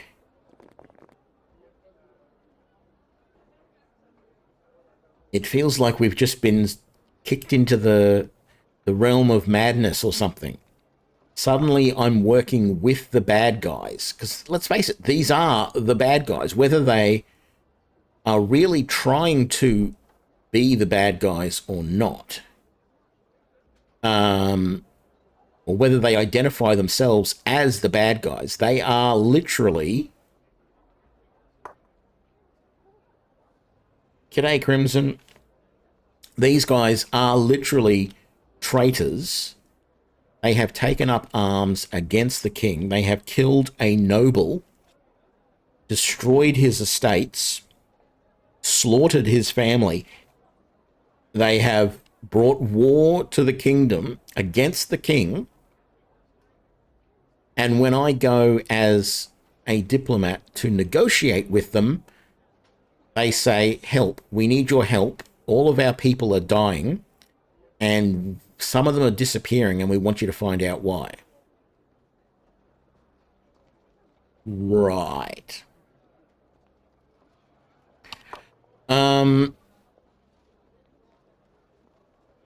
Local inn, the Curious Cat. Yeah, I feel like there's got to be another big turn coming as well. You'll suddenly find... well, okay, so my thoughts on this are, we know that greed is the problem here. There is a dark goddess of greed, right? We know that. Or at least I definitely know that. But I'm pretty sure you find some of that information early on in the game, if I remember rightly. So, and we just encountered, when we got ambushed, that was by basically priests of that goddess, right? They said, we don't follow your god. Our goddess demanded that you die. Bang. So it's going to, what's going to happen, I haven't looked ahead into spoilers on wikis or anything like that. But as of right now, the way that it just took that sharp 90-degree turn and said, we're the bad guys, help, we're in trouble, you need to help us, and I have to say, pretty much have to say yes, what's going to happen is the turn that we're going to find is that this goddess is what is causing the plague and the people disappearing, and we're going to find some critical bit of information that's going to point out that not only is Deron Gold in danger of being destroyed by the forces of this goddess, but the whole kingdom is. And it's going to be in some really deep, dark way. It's going to have to be something really interesting. And it's also going to have to be in the next episode, I think, because this feels like a good place to stop. And if I don't, it's going to be like, I feel like it's going to be another 3 hours before I'm at a good point to stop. Apart from this really weird sudden left turn and what have you, I am enjoying this. The game is, I mean, there's little weird quirky things and having to understand some slightly different mechanics and everything. I do feel like I want to find a decent longsword that I can use rather than the claymore. I know it doesn't feel like it feels a little bit like the claymore is just too slow. Like, attack time is 5 seconds. Now, attack time on Helg's keen battle axe is 3.5 seconds. That's a considerable difference. I think the long swords are 4 seconds. I think we saw that previously. Yes. We just don't have one for me to look at and compare. That's a short sword. That's 3.5 seconds as well. The battle axes are actually very fast, which is another thing that's really interesting, really strange. 1 to 5 damage compared to, or 1 to 5 slashing and no pulse or blow, whereas this is 1 to 7 and 1 to 2. So it's basically 2 to 9, where this is 1 to 5. So this is doing considerably more damage, but in the long run, that's going to do more damage. The keen battle axe is going to do more damage because it is swinging more often. Yeah, it's a nicely made game. It's not finished as far as I'm concerned, because, and I've said this in other streams, I find it really annoying that every time we're in dialogue and I hit the space bar to go to the next page, unless I know it's my character talking, I don't know whether I should be reading it or not, because you'll have one part that'll be voiced and then you'll go through 2 or 3 screens where it's not voiced, and then it'll come to a voiced one again. And I talked over Lord Felric there at one point when we went into his office, because I just assumed he wasn't going to talk, and he did. And it's little things like that that make it feel unfinished, even though the game is very much, you know, it's been officially released. It's the 1.0 version, and they are releasing updates. They released an update just a couple of days ago, so it's not like they're not doing anything at all to the game. They are making little improvements here and there, but I would like, if they're going to have voice acting for some of it, I'd like to see all of it. And what I mean by that is not every character. They don't have to voice every character, but if you start to voice a character, finish it. Going into a situation where the one character is speaking in an actual voice on one screen, and then you click to see the next bit of text, and they're not voiced, and then you click to see the next, and they are again, is super frustrating. Particularly as a streamer. So yeah, that's the only real gripe I have about the game per se. I mean, there's a few little interface things that I find annoying. The fact that I can't right click on something to do like an equip or whatever. But overall, it's a nicely made game, and I'd like to see them do, I mean, I haven't finished this yet, so I can't tell you what I think overall, but I hope they keep making other games. Like, it's good enough that I would play follow-ups to this, or even just other games that are set in different worlds if they don't want to follow up in this world. You know? At least that's my opinion now. Whether that opinion changes once I finish the game, I can't tell you yet. But right now, I'm, you know, reasonably happy with it. It certainly does feel like there are certain builds that are just totally useless. Like, the big one is the thief thing, right? So there's 2 types of thieves. There's a thief and a swindler. The swindler is the charisma thief, right? Charisma is a useless stat in this game. All charisma does is increase the effectiveness of dialogue options, right? And yet, where is it? No.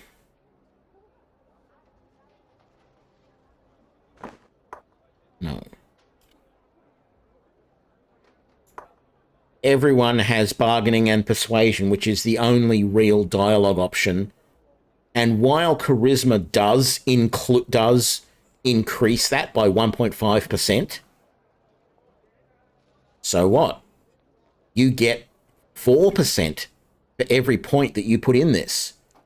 So even if you're getting no bonus from charisma and you just bump this, you're doing all right. Yeah, the biggest thing is how the greed meter really affects the story, and like that is the only minor thing that the only other thing that I really don't like about the game is how they implemented that whole greed system, because it feels a little bit off. As I've said a couple of times during this playthrough today, or the 2 streams I've done today, I would have done things differently with the greed mechanics, right? If you go around and just, you know, you find a barrel on the side of the road and you loot it, no, that should raise your greed, because you're taking something that essentially belongs to somebody else, really. That's what you are. I know there is this long-standing thing in these sorts of games where, you know, you are supposed to take that stuff. They're there for the taking, but they shouldn't be. And I've said this when I've been playing multiple games over the years, that it is really a silly mechanic. They really should just either not put stuff there at all, or make it all that it is there, but if you take it, it is stealing. And so there's that. And then, as I said, the only way the greed mechanic really works at the moment is in interactions with people. When they offer you something, you're supposed to say no. That what I mean is when they offer to give you something, you're supposed to say no and let them keep that rather than giving it to you. The problem is that you go up to meet someone and they say, oh, my dog is missing. I will give you 100 gold if you find my dog for me. And you say, sure. Now, there is no problem with that as far as the game is concerned. You can say, yep, sure, I'll find your dog for 100 gold. We have an agreement, right? You then come back with their dog and they say, here is your 100 gold, and you're supposed to say, no, keep it. Now, the thing is, you didn't ask for 100 gold. They offered the 100 gold, right? If, when they offered you the 100 gold, you said, I want 150, that's greed. Definitely. If, when they originally offered you the mission, and they said, my dog is missing, I'll give you 100 gold if you find it, maybe there should have been an option there where you said, there is no need to pay me, I will find your dog. And that should be considered generous, right? But if they offer you something and you accept it, the game says that's being greedy. And it's not. Being greedy is saying, give me 150 gold and I'll find your dog. Or coming back with the dog and saying, here's your dog, and they say, here's 100 gold, and you say, well, you know, this was really rather hard. I think you owe me 150. That's greedy, right? So that's the problem I have with that mechanic. I feel they probably should have given you a middle road option where you accept what they offered, not what you demanded, what they offered, you accept that, and that should be no change to the greed. It should be straight down the line.